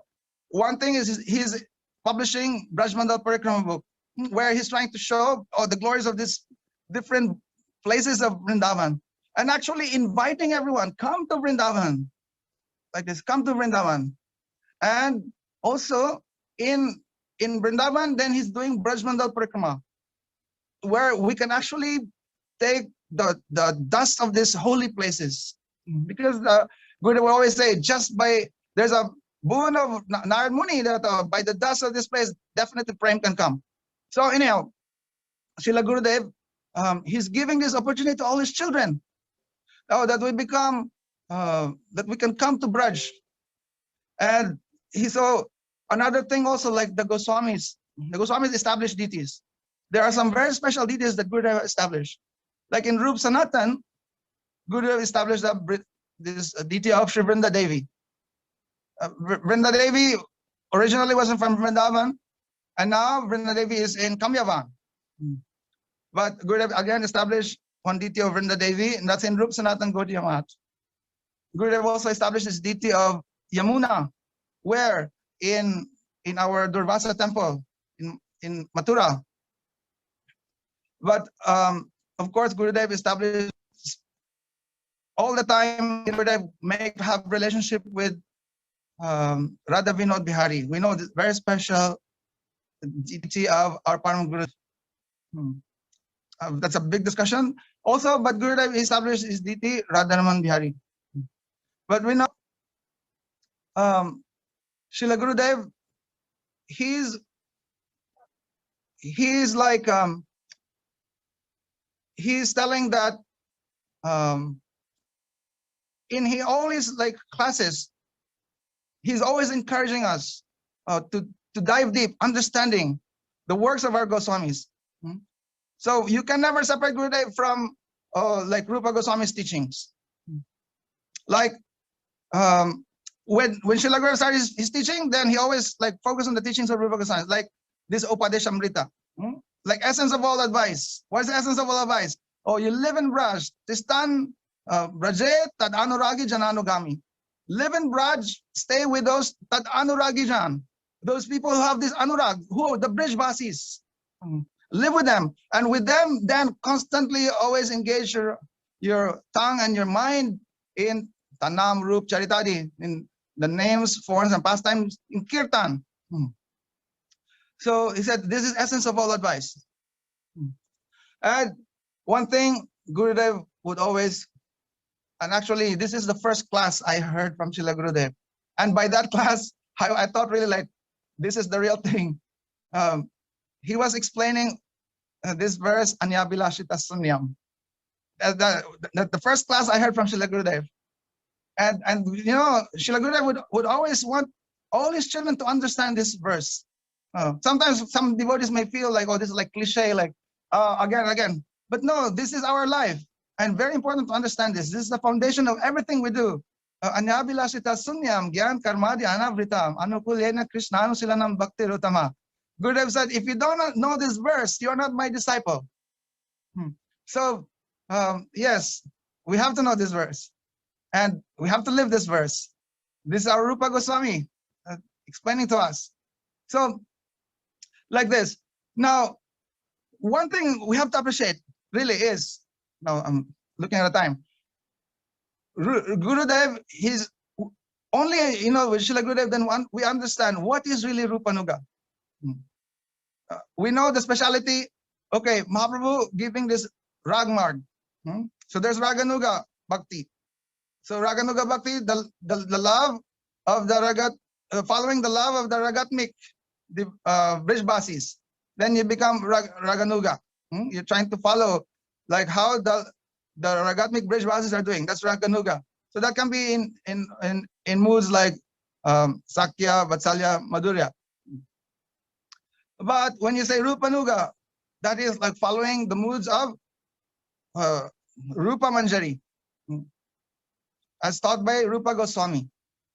So our Srila Gurudev is always emphasizing and actually making us appreciate. And this is where one of the like important things that today I hope I can establish, that Srila Gurudev has shown to us the speciality of this family of Srila Prabhupada Bhakti Siddhanta Saraswati Thakur. We know when we talk about parampara, most idea of parampara is the Diksha parampara. Like, oh, who's your Diksha Guru? Okay, by the line of the Diksha Guru, that's your parampara. But Prabhupada, our Prabhupada Saraswati Thakur, he said this parampara is more than just a Diksha parampara. It is where the pure conception. So when we talk about this line of Saraswati Thakur, then he's actually defining it. That there's a very big standard in this line, this family line that I'm telling you now that you're a part of. And this we have to appreciate. He calls it Bhagavad Guru Parampara. And actually, like even now, not so many even among the Gaudiya speak about this. But Gurudev wants us to understand this and appreciate this. That when we talk about Bhagavad Guru Parampara, this is actually where, this is the line of Bhagavad Gurus, where the pure conception of this Gauravani, as taught by Rupa Goswami. This is actually Rupanuga, the very Rupanuga conception, where this Rupanuga conception is flowing and propagated like in a pure way. That is the Bhagavad Guru Parampara. That is the line like this. So Diksha is included there, but it does not mean that just because someone else is has received Diksha from even from another Sampradaya, but then he follows, and later on he follows and embraces the pure conception because he got into contact with a Bhagavad Guru in this line, then he is in this parampara. So our Srila Gurudev, he is like one of this foremost preacher, and is one of these Bhagavad Gurus in this line, this family. Our Prabhupada, he wrote, he himself is one, and he pointed out, so this is where you can see this pure conception is flowing down. So from Mahaprabhu, then there's our Goswamis. After the Goswamis, after Jiva Goswami, there's Narottam Srinivasya Mananda. Now they're not even Diksha disciples of Jiva Goswami. We know that. Then after them, after Narottam, Vishwanath Chakravarti Thakur. Vishwanath Chakravarti Thakur is not even a Diksha disciple of Narottam. He's not even directly in like the next generation. He's like 3 generations away, like this. Then after Vishwanath Chakravarti Thakur, then there's Baladev Vidyabhushan, who is also not a Diksha disciple of Vishwanath Chakravarti Thakur. So it's like this. If you are, this we have to appreciate. But they all receive Diksha. Prabhupada himself, it's a wrong idea that just because we say Bhagavad Guru Parampara, we're telling no need for Diksha. No, Prabhupada himself is teaching that Diksha is needed, because when he asked Diksha from Gaurkishore Das Babaji Maharaj, and Gaurkishore Das Babaji Maharaj rejected, it's like, no, like, you're not qualified. So then he showed, oh, then what is the purpose of my life? So he wanted to commit suicide. He did all this fasting, this vrat, and so even Bhaktivinoda Thakur had to beg to Gaurkishore Das Babaji Maharaj. So he's showing Diksha is important, but this Diksha is this is by Diksha, that means there, of course, we know Diksha, 2 things in Diksha: Guru giving Sambandha Gyan and Guru removing all your sinful reactions, anarthas. But this can be seen externally only. The completion of Diksha, the perfection of Diksha is Shiksha. So where this pure Shiksha of this Rupanuga line is flowing, that is where really, because you may be initiated, but then if you're not following really the teachings, then really you're not in that family. So just like people, they're born in a Brahmin family, but they're living more degraded than Sudras. But then, so you can't really call them Brahmins. So our Srila Gurudev, he's one of these foremost preachers in this Bhagavad Guru Parampara. And we know our Guru Varga in this Parampara, they are Manjaris. In Krishna Lila, the Manjaris are performing the most intimate Seva for Shri Radha and Krishna. Krishna, we know that. Prabhu? Yes. I think 5 minutes. Yeah. Yes. Okay. Yeah. Sorry. So then after that, in Mahaprabhu Lila, they're the foremost preachers in Mahaprabhu Lila. So Srila Gurudev, we can see, like our Prabhupada Bhaktivedanta Swami, he's giving this Gauravani to the new people in the West. And now Srila Gurudev, he's continued to upgrade the consciousness of all these people, introducing them to the inner understanding of this Gaudiya. I remember, and see, really, Gurudev, in this kind of mood, sometimes it would manifest. One time Gurudev was in Haridwar, no, in Rishikesh. Gurudev doing morning walk. Sometimes one time he was asking, what is, you know what my favorite shloka? Like all disciples of Gurudev, like maybe you know, Gurudev asked one time, what is my favorite shloka? And of course, like many words they say like this. But then he said, oh, this verse, Naparayaham Nirvaju Samyajam. You know this. When Krishna said to the gopis, oh, I cannot repay your love.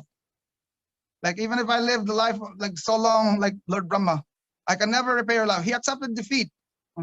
In Bhagavad Gita, Gurudev said, Krishna promised, Yayata amam prabhajante tang sataiva bhajamyaham. According to how you perform bhajan, I reciprocate. But to the gopis, he said like, oh, I cannot repay your love. So Gurudev has this like this abhiman or this identity, like the Manjaris. They always have this pride. We are Palyadasis of Radharani. How great my Swamini is. Krishna is defeated by her love, like that. And so Gurudev is also infusing this this conception within all his disciples, this mood. Then we also become like him. We desire to be like him. So I'll just gonna stop here now, spending so much time. But I want to end that Gurudev would always encourage that he said that the secret of bhakti is, you know, like he would always tell us, be strong. Many times he always tell me, be strong, like this. He gave me this saffron cloth and he would say, be strong. Okay. But of course he told me, okay, what is the meaning of this cloth? Huh? Why this color? I said, this is color of anurag. And he said, yes, it's the color of anurag. It's the color of the love of the Braja Gopis. Also, you should remember, this is the color of, it should remind you of my love. And so like, I'm clothing you with this love. And this will be your protection. So like if brahmacharis, they only think of that. Oh, this cloth is not just, you know, something like just for formality, to show I'm brahmachari like that. No, this is the love of the gopis. This is the same love that Gurudev have.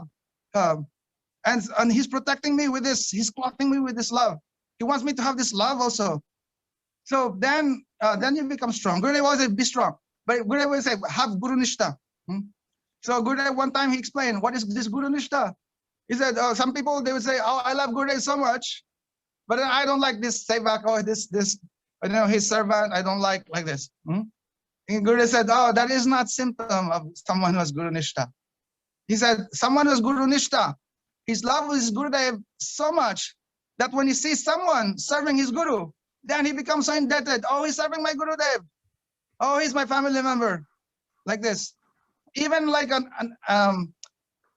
dog or like someone like very new, he's serving his Gurudev. Then his love, because he has so much love for his Gurudev, then he becomes so indebted to that person. That is someone who has Guru Nishta, Gurudev would always say. So I'm just telling this because like there's so many things to say about Srila Gurudev. So beautiful pastimes like each one of us have. And I always remember what Param Gurudev said one time in his article. He said that when we remember all these things, how my Gurudev is loving me, is very kind to me, he said, if this will not inspire us to become like them, or to become like my Gurudev, then we have to understand that these feelings that, oh, he loves me so much, is nothing really but your desire for sense gratification. Is one manifestation of your desire for sense gratification. You're just enjoying your Guru, that feeling, oh, he loves me so much. But if you understand, oh, my Gurudev is so great because he is one-pointedly surrendered to Sri Krishna. And actually more than that, he is a Palyadasi Srimati Radharani, like this. And so then all these things, oh, if they will inspire me to become like them also, then they really, oh, this is like, this is the best. And this should inspire other people also to become like this. So I'm mentioning this, like how Gurudev is part of his Bhagavad Parampara, because one thing is we should, like sometimes when we glorify Gurudev, or sometimes some people, they glorify Swami Prabhupada, they try to glorify it and show like how he's the best in the Parampara. Of course, in this time, Of course, nobody can compare to your Gurudev, but we should not cut them from the parampara. Gurudev made us appreciate, and that's why so many people come to Srila Gurudev, because Gurudev made them appreciate how their own Gurudevs are Rupanuga. Those disciples of Srila Bhaktivinoda Swami Prabhupada, by coming to Srila Gurudev, then they appreciate, oh, how Prabhupada, Swami Prabhupada is Rupanuga. Those disciples of Srila Bhakti Prabhupada Puri Goswami Maharaj, then they appreciate, oh, how my Gurudev is Rupanuga. Everyone they see in this way, oh, they're all followers of Rupa Goswami. They see all the previous acharyas, how they are Rupanugas. Gurudev is showing to us. And this is the beauty of this family. And of course, we see how our Gurudev is Rupanuga. And we also become, we want to be Rupanugas, like this. So in this way, we don't cut Srila Gurudev from the parampara. And as I've said, this parampara is not just by Diksha. So for us, we teach to people what Gurudev is teaching. We share to them. We preach according to what Gurudev want to be preached. That is our preaching. It's not like, oh, take Diksha from me or take Diksha from there. For us, it doesn't really matter who's your Diksha Guru or not. You follow, if your Diksha very good, you're connected to the parampara, but then you have to show, oh, this is the teachings. If you follow, then you're very fortunate to be in this line of Mahaprabhu, of the line of Rupa Goswami. And really in this line of Prabhupada Saraswati Thakur, from this time of Srila Gurudev, like our Bhagavat Gurus, they will always be there. They're Sadgurus, they're eternal Gurus. And in the future generations, they will continue we could listen to you for another hour, Prabhu, but we've run out of time. Okay, I'm going to stop now. So thank you very much for this opportunity to glorify Srila Gurudev.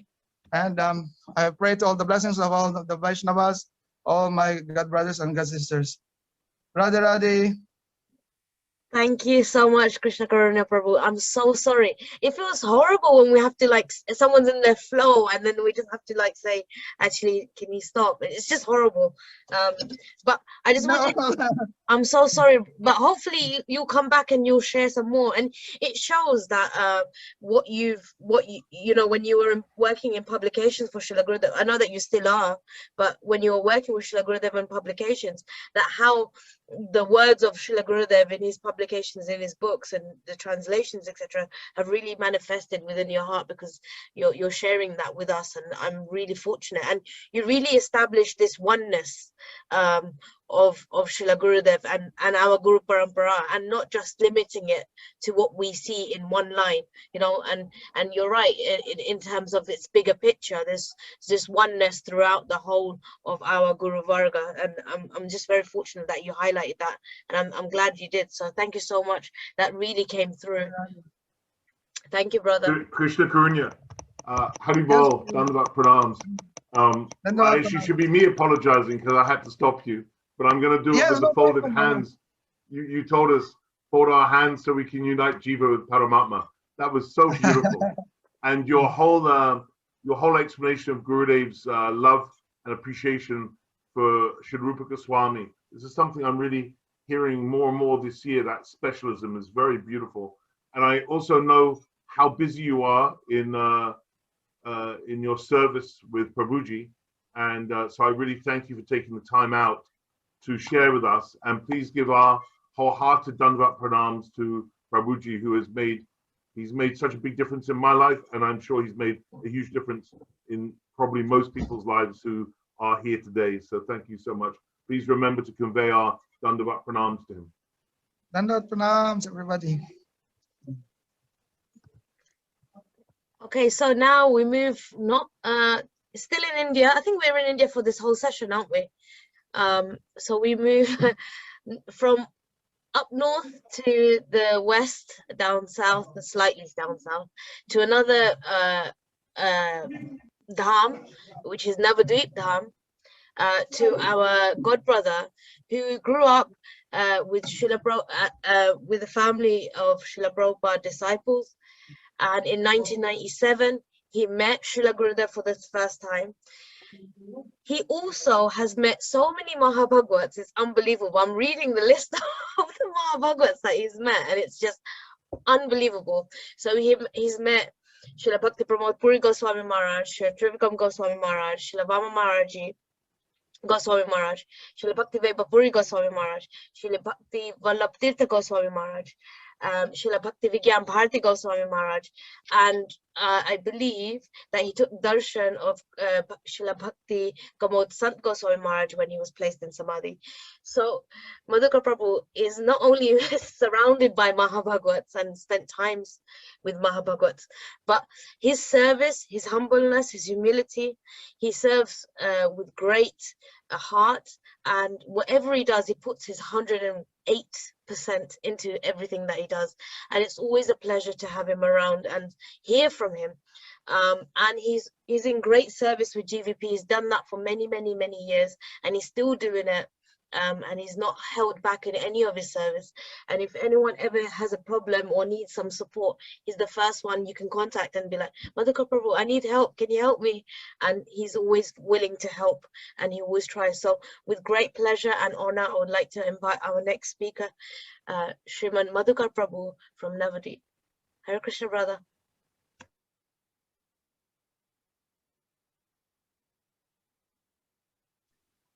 Hey, well, Dandavat pranams to all of you.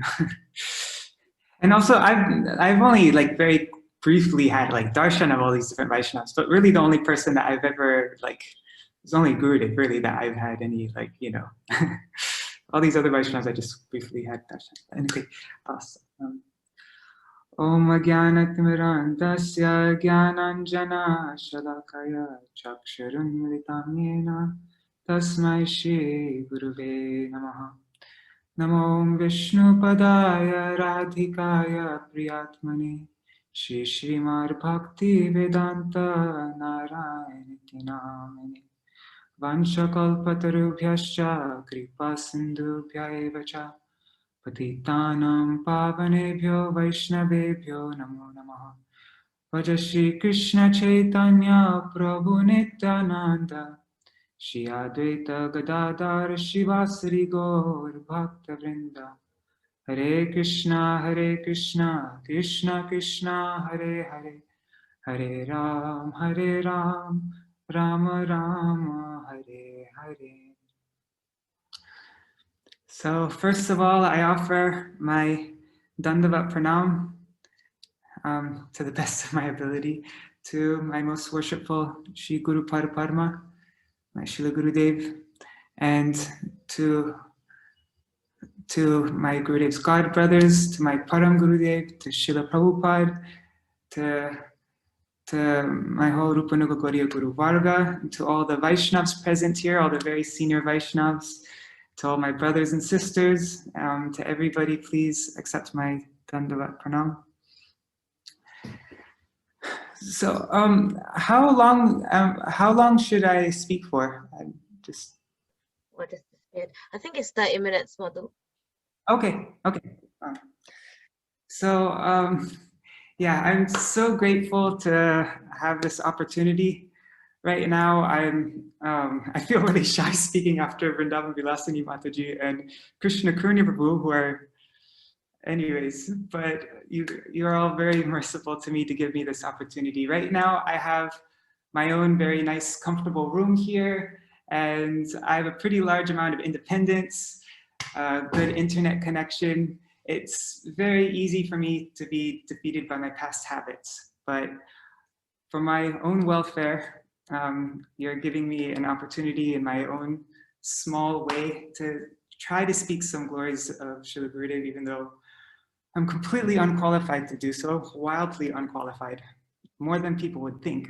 But yeah, I can put on a good show. But Srila Gurudev, you can't fool Srila Gurudev, you can't fool the Vaishnavas. And I think that's why a lot of times I'd be a bit afraid in front of Srila Gurudev, because I knew I couldn't fool him.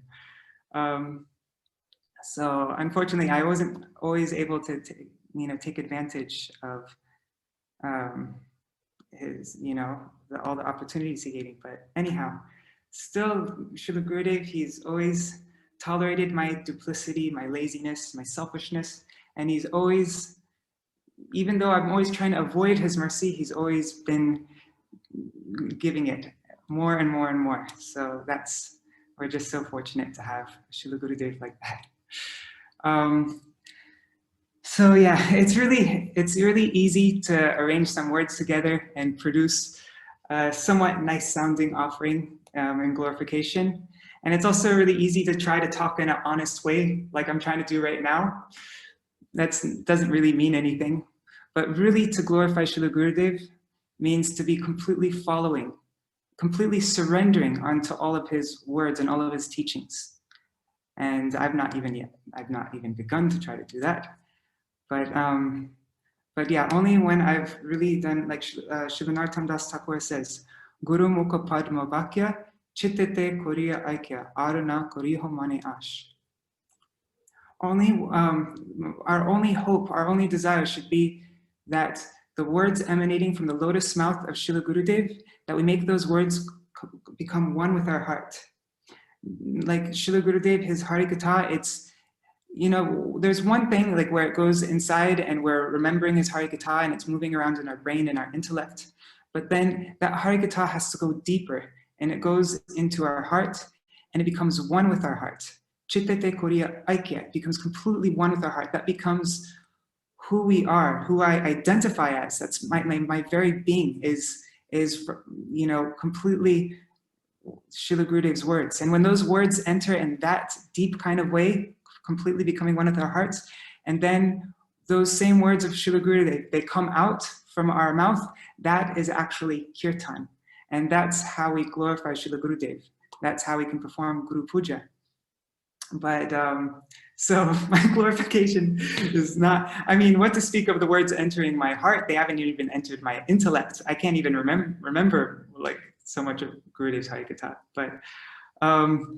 But my life-saving fortune is that Srila Gurudev doesn't care at all about any of our faults. There's no bad thing that you can do to deprive yourself from his mercy.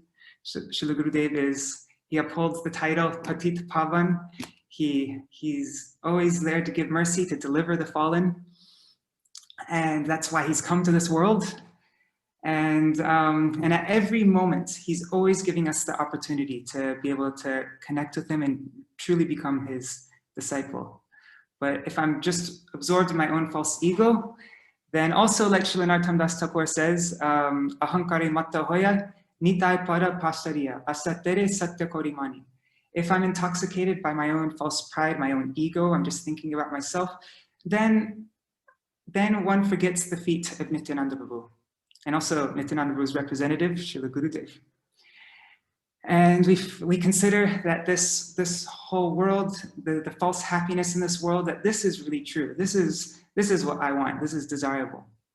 But now I'm getting a chance to be able to remember Srila Gurudev's glories, to not forget them, pasariya, but to actually remember them. And thus I'm just very grateful for this opportunity.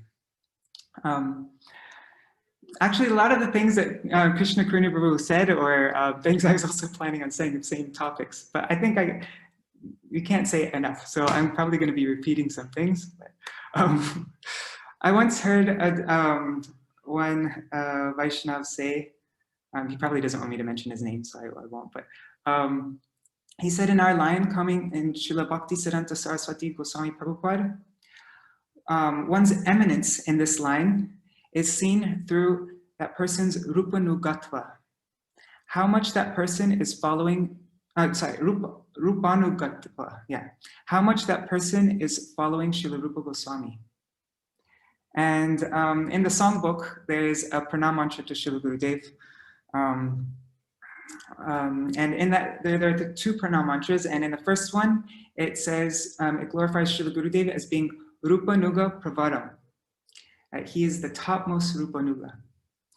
And so even though I know I could never even dream to be able to understand what this means, that Gurudev is the topmost Rupanuga, still just even what little I've seen externally, you can get a little tiny glimpse of how Srila Gurudev was really the best Rupanuga. And like Krishna Karunya was saying, we can't cut Gurudev out of our Guru Parampara. All of our acharyas coming in this Bhagavad Parampara, they were the topmost followers of Srila Rupa Goswami. And But yeah, through his every activity, we would, Gurudev would say this shloka in glorification of Srila Prabhupada, Sankhya Purvaka Nama Gana Nativi Kala Vasani Krito. Srila Gurudev, before this is from the Shraddha Goswami Ashtakam. And but we can see how Srila Gurudev, also being a topmost Rupanuga, was completely, these words also relate to him. How Sankhya Purvakanam, Gurudev was always very strongly fixed in chanting his Harinam.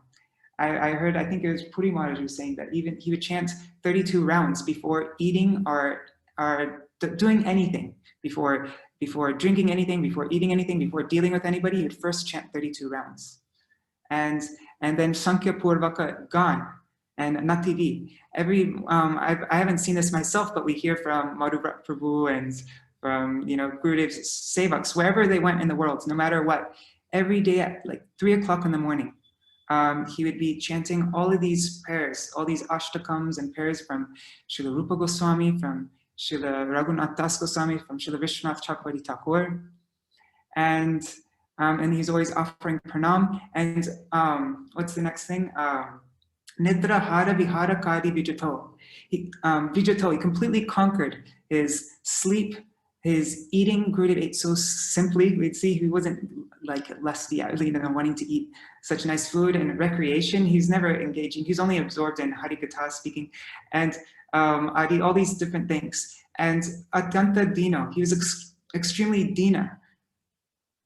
He felt himself so lowly and insignificant. You just see in the way he lived, how approachable he was, how he completely how he would glorify our acharyas. He was, and Radha Krishna Guna Smriter Madhurima Anandena Samohito. He was completely enraptured, Samohito, in the delight of remembering the sweetness of Radha and Krishna's qualities. That was his complete absorption. And so all the verses of the Shraddha Goswami Ashtakam, we can see how Srila Gurudev, being a follower of Rupa Goswami, was also like this. But not only was Srila Gurudev a topmost Rupanuga himself, but like in the songbook, I mentioned those 2 pranam mantras. The next pranam mantra it says that Srila Gurudev is Rupanuga Bhakti Dham.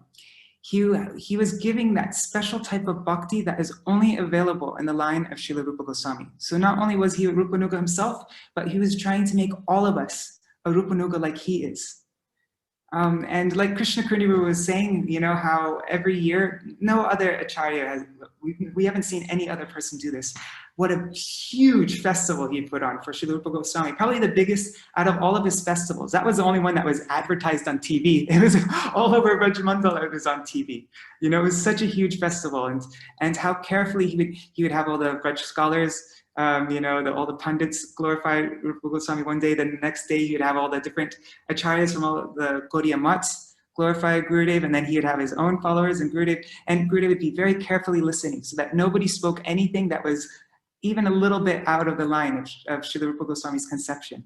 And so he was trying so much. That was his main emphasis, was to also make us Rupanugas like he was. We just recently published on Gurudev's Vyas Puja, we published a book, Shri Guru Bandhana, and in there's an article by Param Gurudev, and I just want to read a little quote from that. He says that the real symptom of a disciple is that he has offered everything at his Guru's lotus feet. May everyone in the world, not just me, become the servant of my Guru. A genuine disciple should desire such an attitude. To serve Shri Guru, a real disciple gathers the best flowers, the best souls in the world, and he places them on his offering tray. And so, completely embodying these words of our Param Gurudev, of his own Gurudev, being a topmost servant of his Guru, we see that Srila Gurudev devoted so much energy, and he had so much concern for each one of us, that really one day we become Rupanugas. And we can see, like, how he used to drill us over and over again, you know, how he used to try to make us understand and memorize and repeat back to him, you know, what are all these essential definitions that Srila Rupa Goswami gave. What is Chala Bhakti? What is Abhas Bhakti, Pratibimba Bhakti, Karma Mishra Bhakti, Jnana Mishra Bhakti, Arup Siddha Bhakti, Sangha Siddha Bhakti, Sarup Siddha Bhakti, and also, you know, what is Sadhan Bhakti? You know, these verses, Kriti Sadhya Bhavet Sadhya Bhav. What is a Sadhak? Vairi Bhakti, Ragatmika Bhakti, Raganuga Bhakti, Bhav Bhakti, all these different definitions. Gurudev would always be testing us on this and drilling us on this. And especially, like Krishna Karunya Prabhu mentioned, this verse, Anyabi Lashita Shunyam. I've heard so many devotees mention this, how Gurudev would ask them to repeat this verse to them. Probably, yeah, so many people. I've seen it in videos, Gurudev having people stand up and speaking. I also had a personal interaction actually when, I think it was 2002 maybe, or 2003 in Hawaii. There weren't any devotees there. Gurudev was writing, but luckily my parents and we got to go to Hawaii at that time.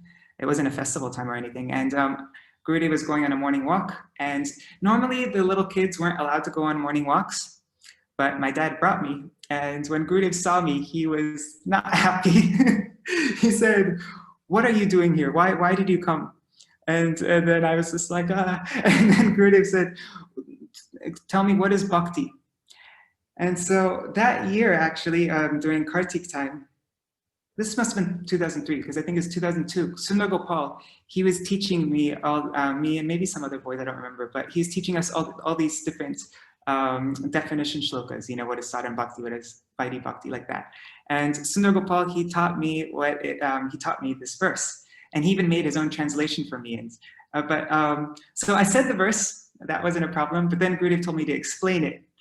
And even though I probably could have, because Sundar Gopal taught it to me pretty well, but I was frozen, you know, I couldn't say anything. And then Gurudev told Prajanath Prabhu to explain this shloka to me. But yeah, there's so many examples of this. Jai Shri had a similar experience. And if you go on the Gurudeva Memories website page, you'll see hundreds of different, you know, memories of devotees where Gurudev was so concerned and gave so much care and attention to everybody. It wasn't just, you know, the big sannyasis or brahmacharis or, you know, the world's preachers or whatever, but everybody, even every little child, every, you know, people who weren't even into bhakti, you know, or all ladies, all householders, all different kinds of people. Gurudev had so much concern for everybody. Also, not just his own disciples, but you see disciples from all different acharyas. Gurudev never had looked at anybody differently. He had equal concern for everybody. And he's always trying to give enthusiasm. Like our Puri Maharaj, he joined the Mat in Devananda Gaudiya Mat when he was just a little kid in the early 70s or the mid 70s. He joined very early on. He was very little. And he was explaining how Gurudev, even from that time, you know, Gurudev had so much, he gave so much attention to every person, trying to give them enthusiasm, to get, you know, enthusiasm in bhakti. Srila Vamana Goswami Maharaj, he would give diksha and he would like start them, but Gurudev was the one who actually did the real, you know, developing and preparing these wonderful flowers to offer Param Gurudev, like, you know, like how Param Gurudev says. So yeah, that was always Gurudev's function. And yeah, to whomever he met, any different acharya's disciple, he would rekindle, he'd reinvigorate their connection, their dedication to their own guru. And Krishna Karunya mentioned that also, right? I had some quotes here, but I don't want to speak too long, so I'll just skip over some. But one thing is our Param Gurudev, he said that Shiksha Guru and Diksha Guru are one in Tattva. One who gives instruction on the service to Guru is called the Shiksha Guru. So not just any person who quotes the scriptures can be called a Shiksha Guru. The duty of the Shiksha Guru is to fix one's attachments to the lotus feet of one's Diksha Guru. If one's Shiksha Guru creates discords with one's Diksha Guru, he ceases to be the Shiksha Guru. Therefore, Diksha Guru and Shiksha Guru are accepted to be categorically identical. Only their pastimes and activities distinguish them from one another. This must be understood. This is Param Gurudev's quote. And because lots of devotees, I've noticed when I went to the West, I made lots of friendships with ISKCON devotees, and a lot of them would sincerely ask me, not in a challenging way, but they would say, why would your Gurudev reinitiate Srila Prabhupada's disciples? So there's this huge misconception about Gurudev, that he would take people away from their own Gurudev, and but it couldn't be more far away from the truth. I just want to tell a little example with my parents. I mean, there's many examples. This is just one. It's personal, so that's why I'm mentioning it. But in 1996, my sister Gaurangi, she took Harinam and Diksha from Srila Gurudev. And then Srila Gurudev was coming into Los Angeles, into the he was going to arrive in the airport, and we were putting on our shoes. We're about to walk out the door to see Gurudev, and then coming up the stairs to our apartment was this one devotee, Guru Kripa, and he stopped us. He said, "Where are you guys going?" And we said, "Oh, we're going to greet Srila Narayan Maharaj in the airport." And he said, "Oh, well, no, you shouldn't do that. This is Srila Prabhupada's centennial year, and so we should just be focusing on Srila Prabhupada." And I think he also said some things, some things against Gurudev, that he was taking away Srila Prabhupada's disciples and different from Srila Prabhupada and all these different things. I don't know. But my parents were like, "Oh, thank you for telling us. We didn't know." And so then that year, 1996, we were bereft of Srila Gurudev's darshan. But soon after that, Brajendra Nandan Prabhu, he came down to Los Angeles, and he was talking about a Gurukul that he had in Badger, and my parents, they sent me up to Badger, and I was there in 1996 in the New Braj Village School, where Radhika, she was my teacher there later on. But anyways, later on the next year, 1997, Srila Gurudev was coming to Badger. And so, yeah, I'll never forget that that time in Badger. It was 1997, so I was 8 years old. And Srila Gurudev, I remember that time when Srila Gurudev, we're doing Kirtan there. And I'm not sure if it was that year, but anyways, it would always happen. We would be doing Kirtan, waiting in the driveway, and every car that would drive by, we would go nuts and like get really excited, and then it wasn't Srila Gurudev, and then another car would go by, and we'd just be waiting there. And then finally Srila Gurudev arrived. And I remember the second I saw him, when he stepped out of the car there, I just burst into tears. Even though I was just a little 8-year-old, I wasn't that into anything, bhakti or whatever. But that was the potency of Srila Gurudev. And at that time, Srila Gurudev was giving classes, and my mother, she was very afraid and cautious, all these things that she heard about Gurudev.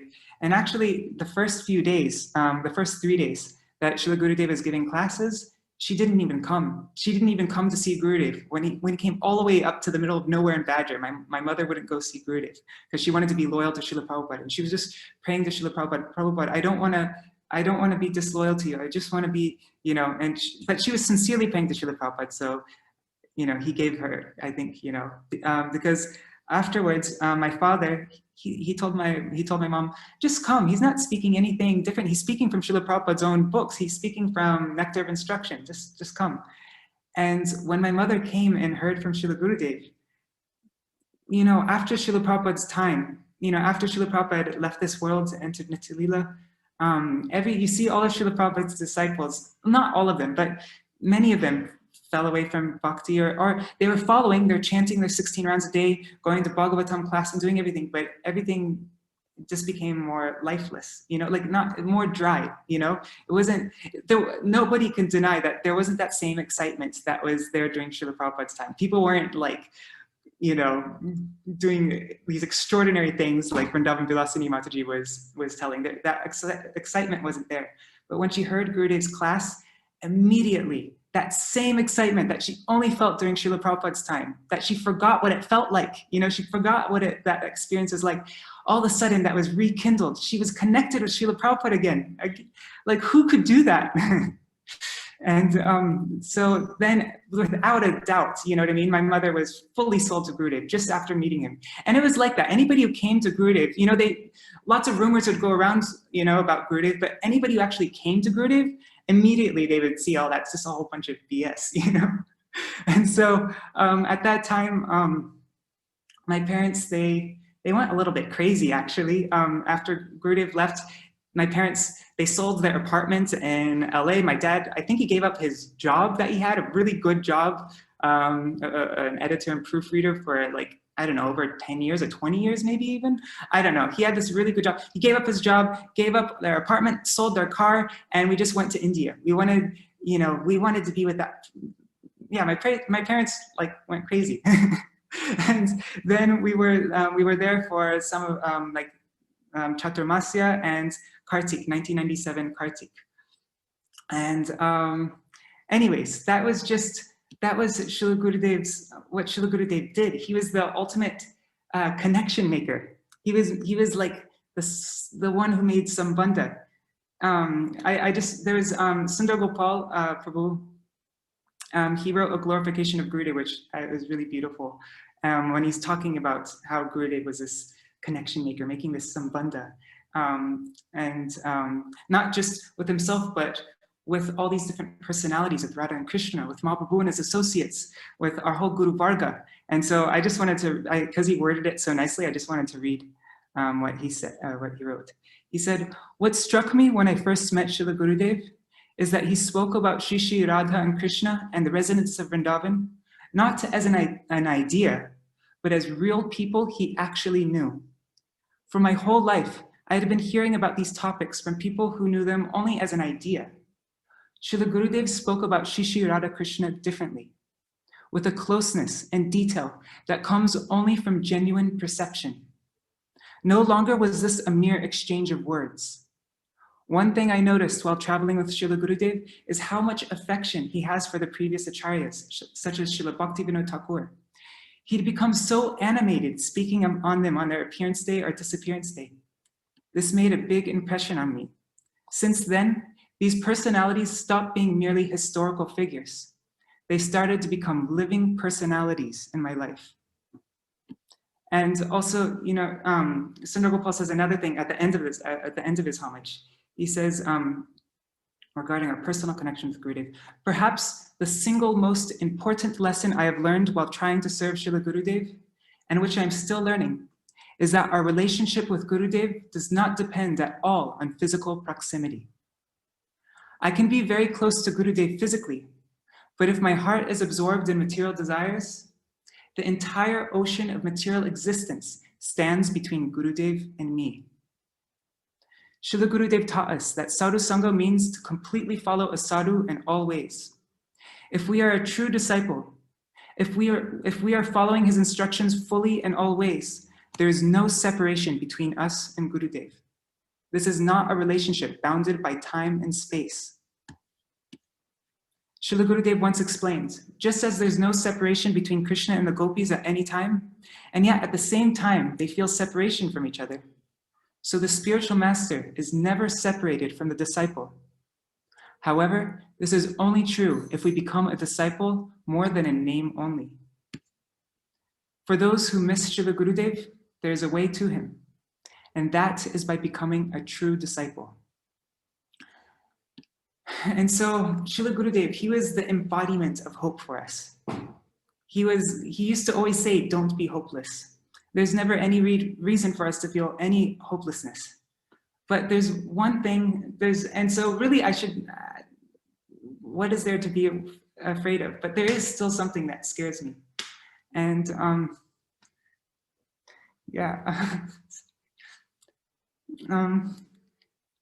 sometimes I feel like Srila Gurudev's upset with me.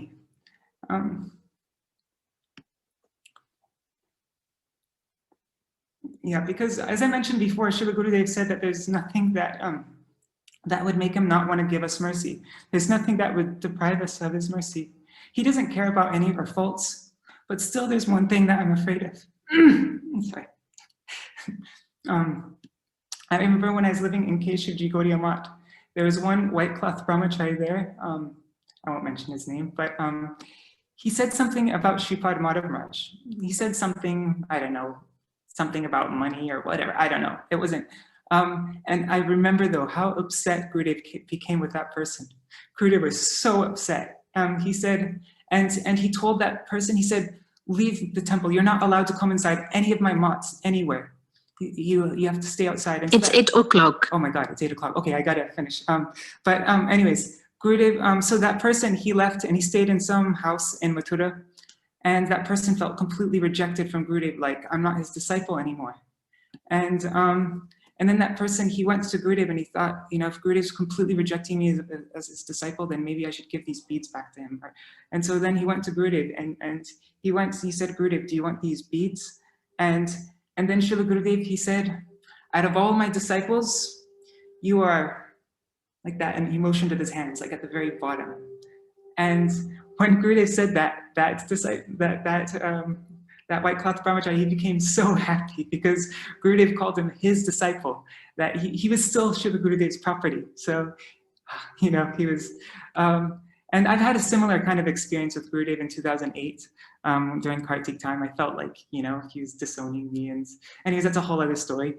But anyways, and it ended up good at the end of Kartik. But anyways, we just, from this, we understand how if we disrespect Srila Gurudev's dear disciples, his followers, anyone who has any connection with Srila Gurudev, then there can be nothing that's more dangerous and scary than that. That is what will destroy whatever little affection we have for Gurudev.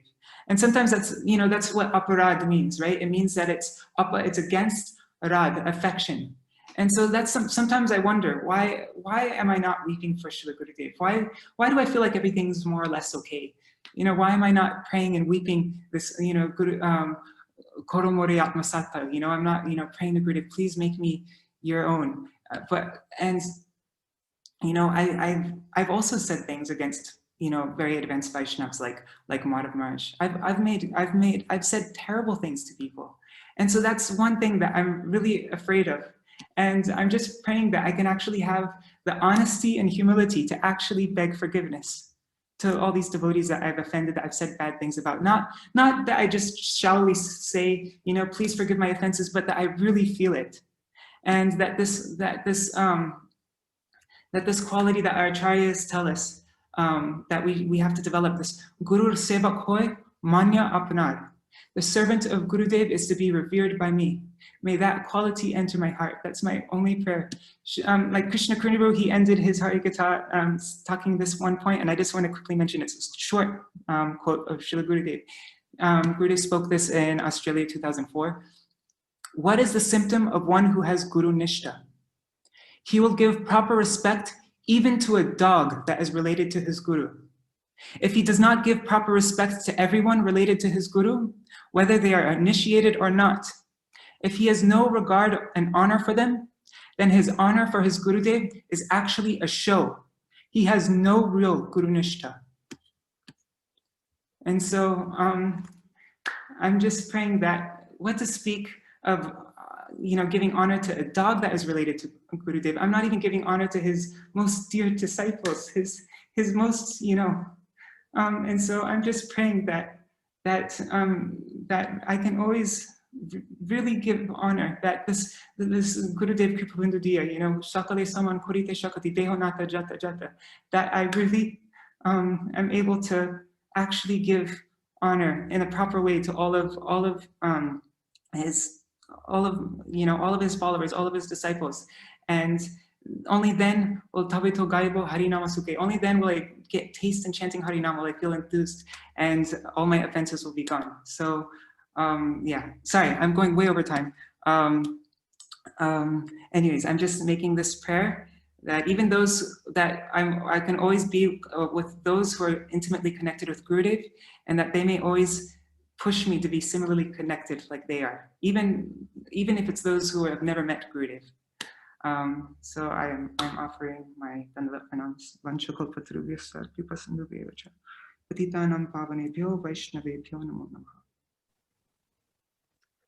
Thank you so much, Madhukara Prabhu. You've said so many beautiful things, and what to say?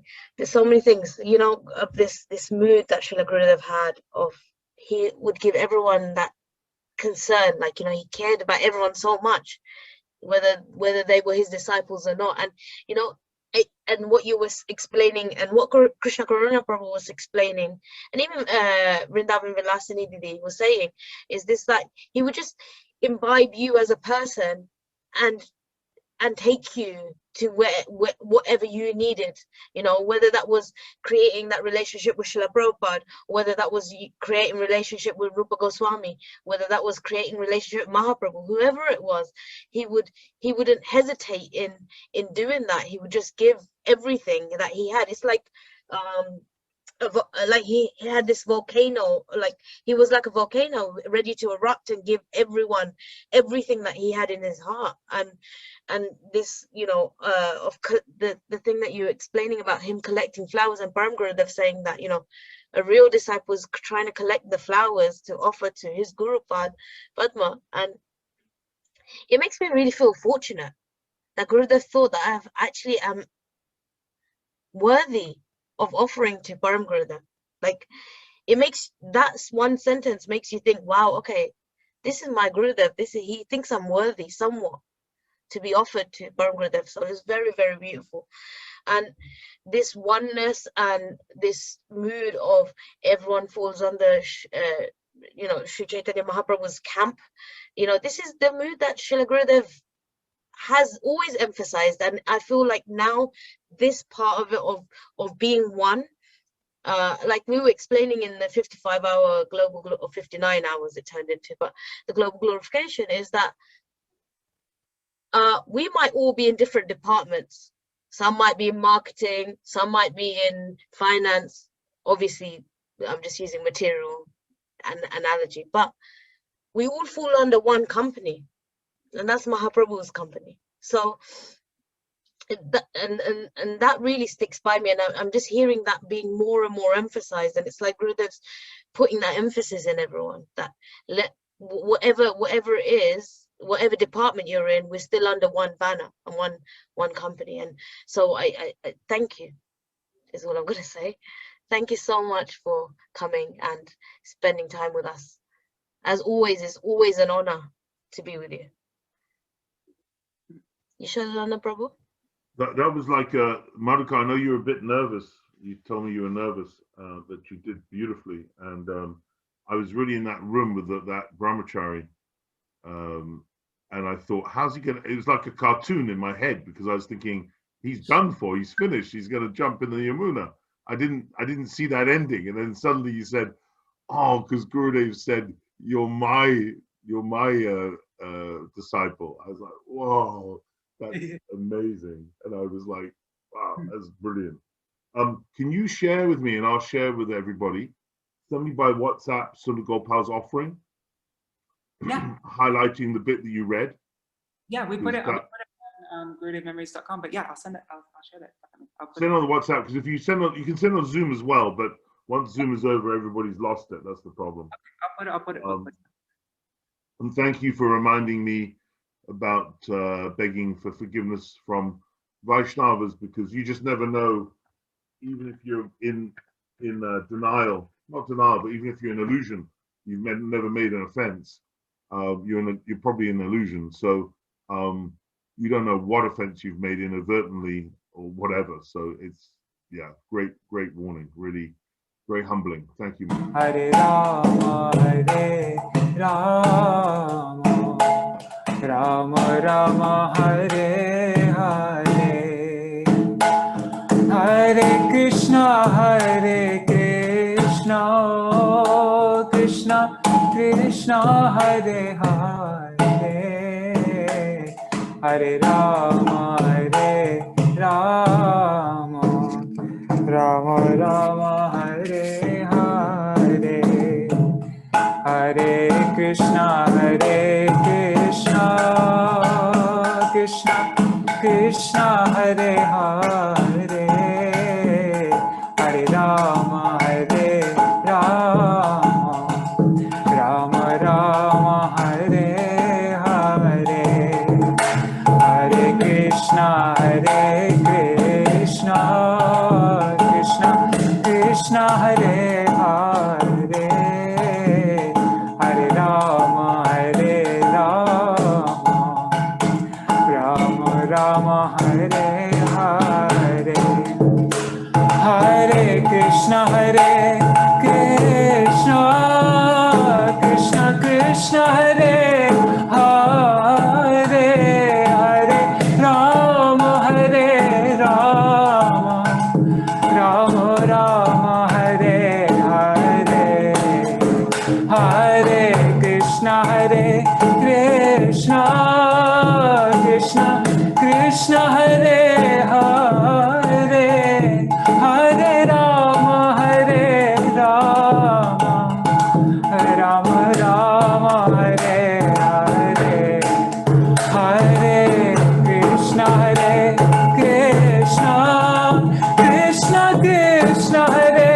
Hare, Hare Rama Hare Rama, Rama Rama Hare Hare, Hare Krishna Hare Krishna, Krishna Krishna Hare Hare, Hare Rama Hare Rama, Rama Rama Hare Hare, Hare Krishna Hare Krishna, Krishna Krishna Hare Hare, Hare Rama Hare Rama, Oh Rama Rama Hare Hare, Hare Krishna Hare Krishna, Krishna Krishna Hare Hare, Hare Rama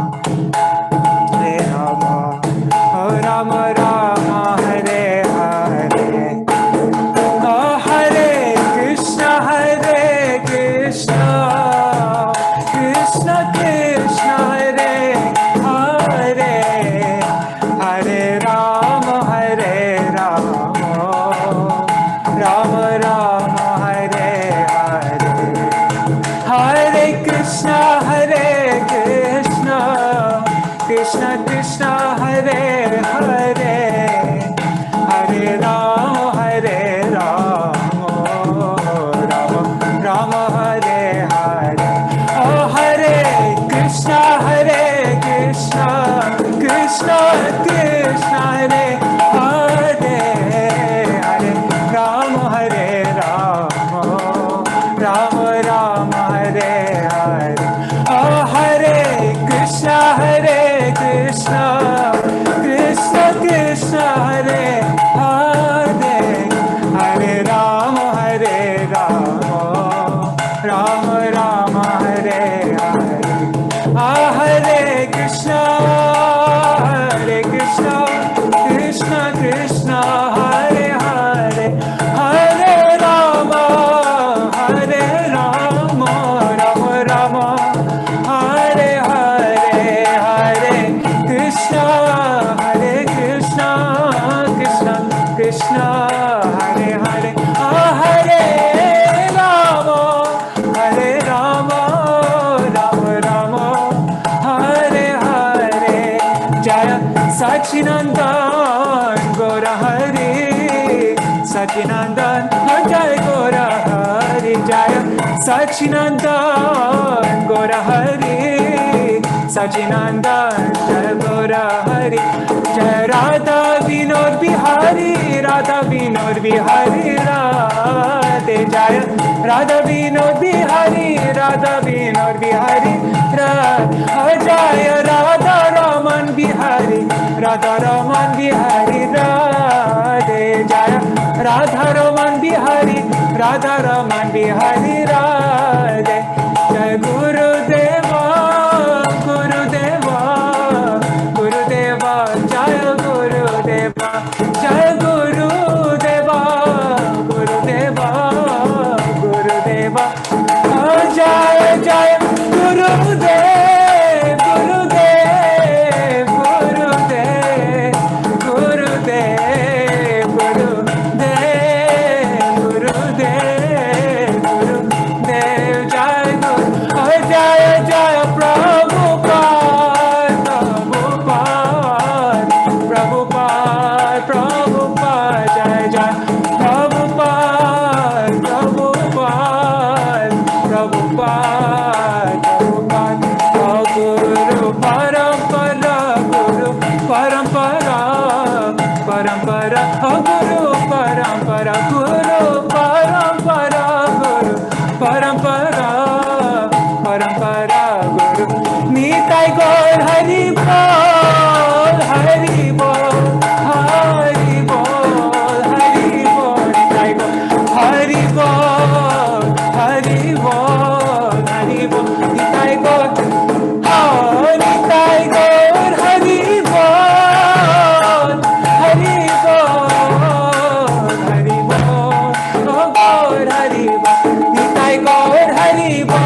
Jai Shri Gurudeva ki Jai, Shri Sachinandan Gaura Hari ki Jai, Shri Shri Radha Vinod Bihari Ju ki Jai, Shri Shri Radha Raman Bihari Ju ki Jai, Jai Nitil Pavishtam Vishnupad Ashtatara Shata Shishimad Shri Bhakti Vedanta Narayan Goswami Maharaj Shri Gurudeva ki Jai.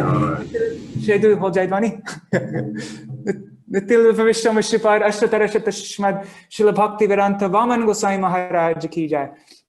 Nitil Pravishtam Vishnupad Ashtatara Shata Shishmad Shila Bhakti Vedanta Trivikram Goswami Maharaj ki Jai. Nitil Pravishtam Vishnupad Ashtatara Shata Shishmad Shila Bhakti Vedanta Swami Maharaj Shila Prabhupada ki Jai. Nitil Pravishtam Vishnupad Ashtatara Shata Shishmad Shila Bhakti Pragyan Keshav Goswami Maharaj ki Jai. Nitil Pavishtam Vishnupad Ashtatara Shata Shishimad Shila Bhakti Siddhanta Saraswati Goswami Prabhupada ki Jai. Tabiya Parashad Vrinda ki Jai. Nitil Pavishta Maha Bhagavat Shila Gorksharas Babaji Maharaj ki Jai. Nitil Pavishta Shila Satchitaranda Bhakti Vinod Thakur ki Jai. Nitil Pavishta Vaishnav Sarva Bhoma Shila Jagannath Das Babaji Maharaj ki Jai. Shri Rupa Nuga Gauriya Guru Varga ki Jai. Shila Baldevi Jibushan Prabhu ki Jai. Shila Vishwanath Chakravarti Thakur ki Jai. Shri Nartham Srinivas Shamananda Prabhu Trai ki Jai. Shila Krishna Das Kaviraj Gosai Prabhu ki Jai. Shri Rupa Sanatan Bhatta Raghunath Shri Jiva Gopal Bhatta Dashagunath Sharda Gosai Prabhu ki Jai. Shri Sarup Damodar Rai Ramanandari Shri Gaur Parshad Vrinda ki Jai. Nama Chai Shila Haridas Thakur ki Jai. Prem se kaho Shri Krishna Chaitanya Prabhu Nityananda Shri Advaita Gadadhar Shivasari Gaura Bhakta Vrinda ki Jai. Shri Kshetra Mandala Gaura Mandala Vraja Mandala Mathura Vrindavan Dham ki Jai. Abhinna Vrindavan Shri Navadip Dham ki Jai. Sarva Abhishya Pradata Giriraj Maharaj ki Jai. Shri Radha Shri Tulsi Maharani Vrinda Devi ki Jai. Shri Radha Kun Shama Kun ki Jai. Shri Muna Devi Ganga Devi ki Jai.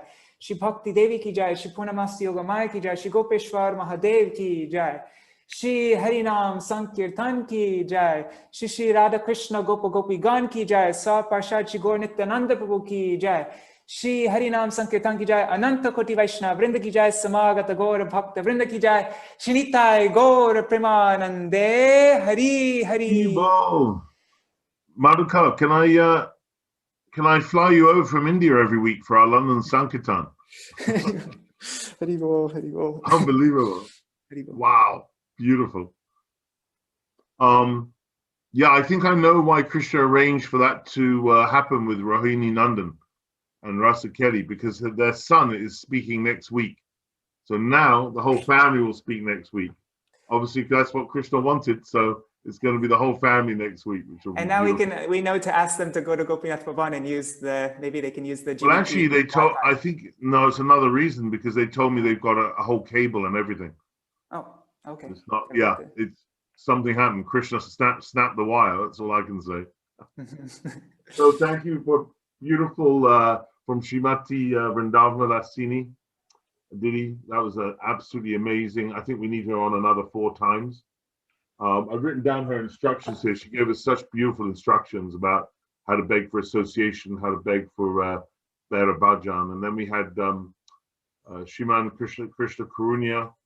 Prabhu, such a beautiful sharing of the primacy, the importance of Rupa Goswami. And then our very own Sriman Madhukara Dasu had me on absolutely on the edge of my seat with that story, Prabhu. That was beautiful. And remember to send me Sundar Gopal's glorification. That would be wonderful. And so we come to the end of our 22nd glorification, Srila Gurudev. Thank you so much to Yoshidari, our little team, for arranging everything. I'll hand over to her. I'm sure she has something she'd like to say before we close out. I always love to thank everybody who attends, because it's your Shravan that enables this Kirtan to happen. No Shravan without Kirtan, no Kirtan without Shravan. So all those ears that are listening in service to this beautiful Pushpanjalis to Srila Gurudev, this is also a very beautiful service. So thank you so much. Hare Krishna and Dandavat Pranams. Thank you, Shraddhananda Prabhu. I just want to say thank you again. I know that the words thank you is not enough to actually explain how grateful I am. Gratitude is shown by my service, and so I'm hoping that I will continue to be able to serve you all. In this way, I'll be able to show my gratitude to you all for the amount of nectar that you give me every week, enabling me to understand my Shri Guru Padma and my Guru Parampara. So thank you is all I'm going to use in English, because it's just limited to that. But I do hope that if there's anyone out there that would like to come and glorify Srila Gurudev, please come and speak to myself or Shraddhananda Prabhu. We don't know every devotee around the world. We want to know every devotee around the world. But if there's anyone that you may suggest, even if you suggest someone, please tell us, so we'll contact them and speak to them. We just want to hear more and more glorification of Srila Gurudev and the many aspects of Srila Gurudev that are yet to be unraveled. So with that, thank you for supporting us, joining us and speaking. And we look forward, or I particularly most definitely look forward to serving you all next week and continuing to serve you. And yeah, Srila Gurudev ki jai, Srila Prabhupada ki jai, Srila Vaman Goswami Maharaj ji ki jai, Guru Parampara ki jai. Vancha kalpatarubhisha kripa sindhu bhayavacha patitanam pavanebhyo vaishnavebhyo namo namaha. Hari Hari Hari Bol. Yoshinari, one second, Madhukara, Yoshinari had a really good idea earlier. Your parents, would they like to glorify Srila Gurudev?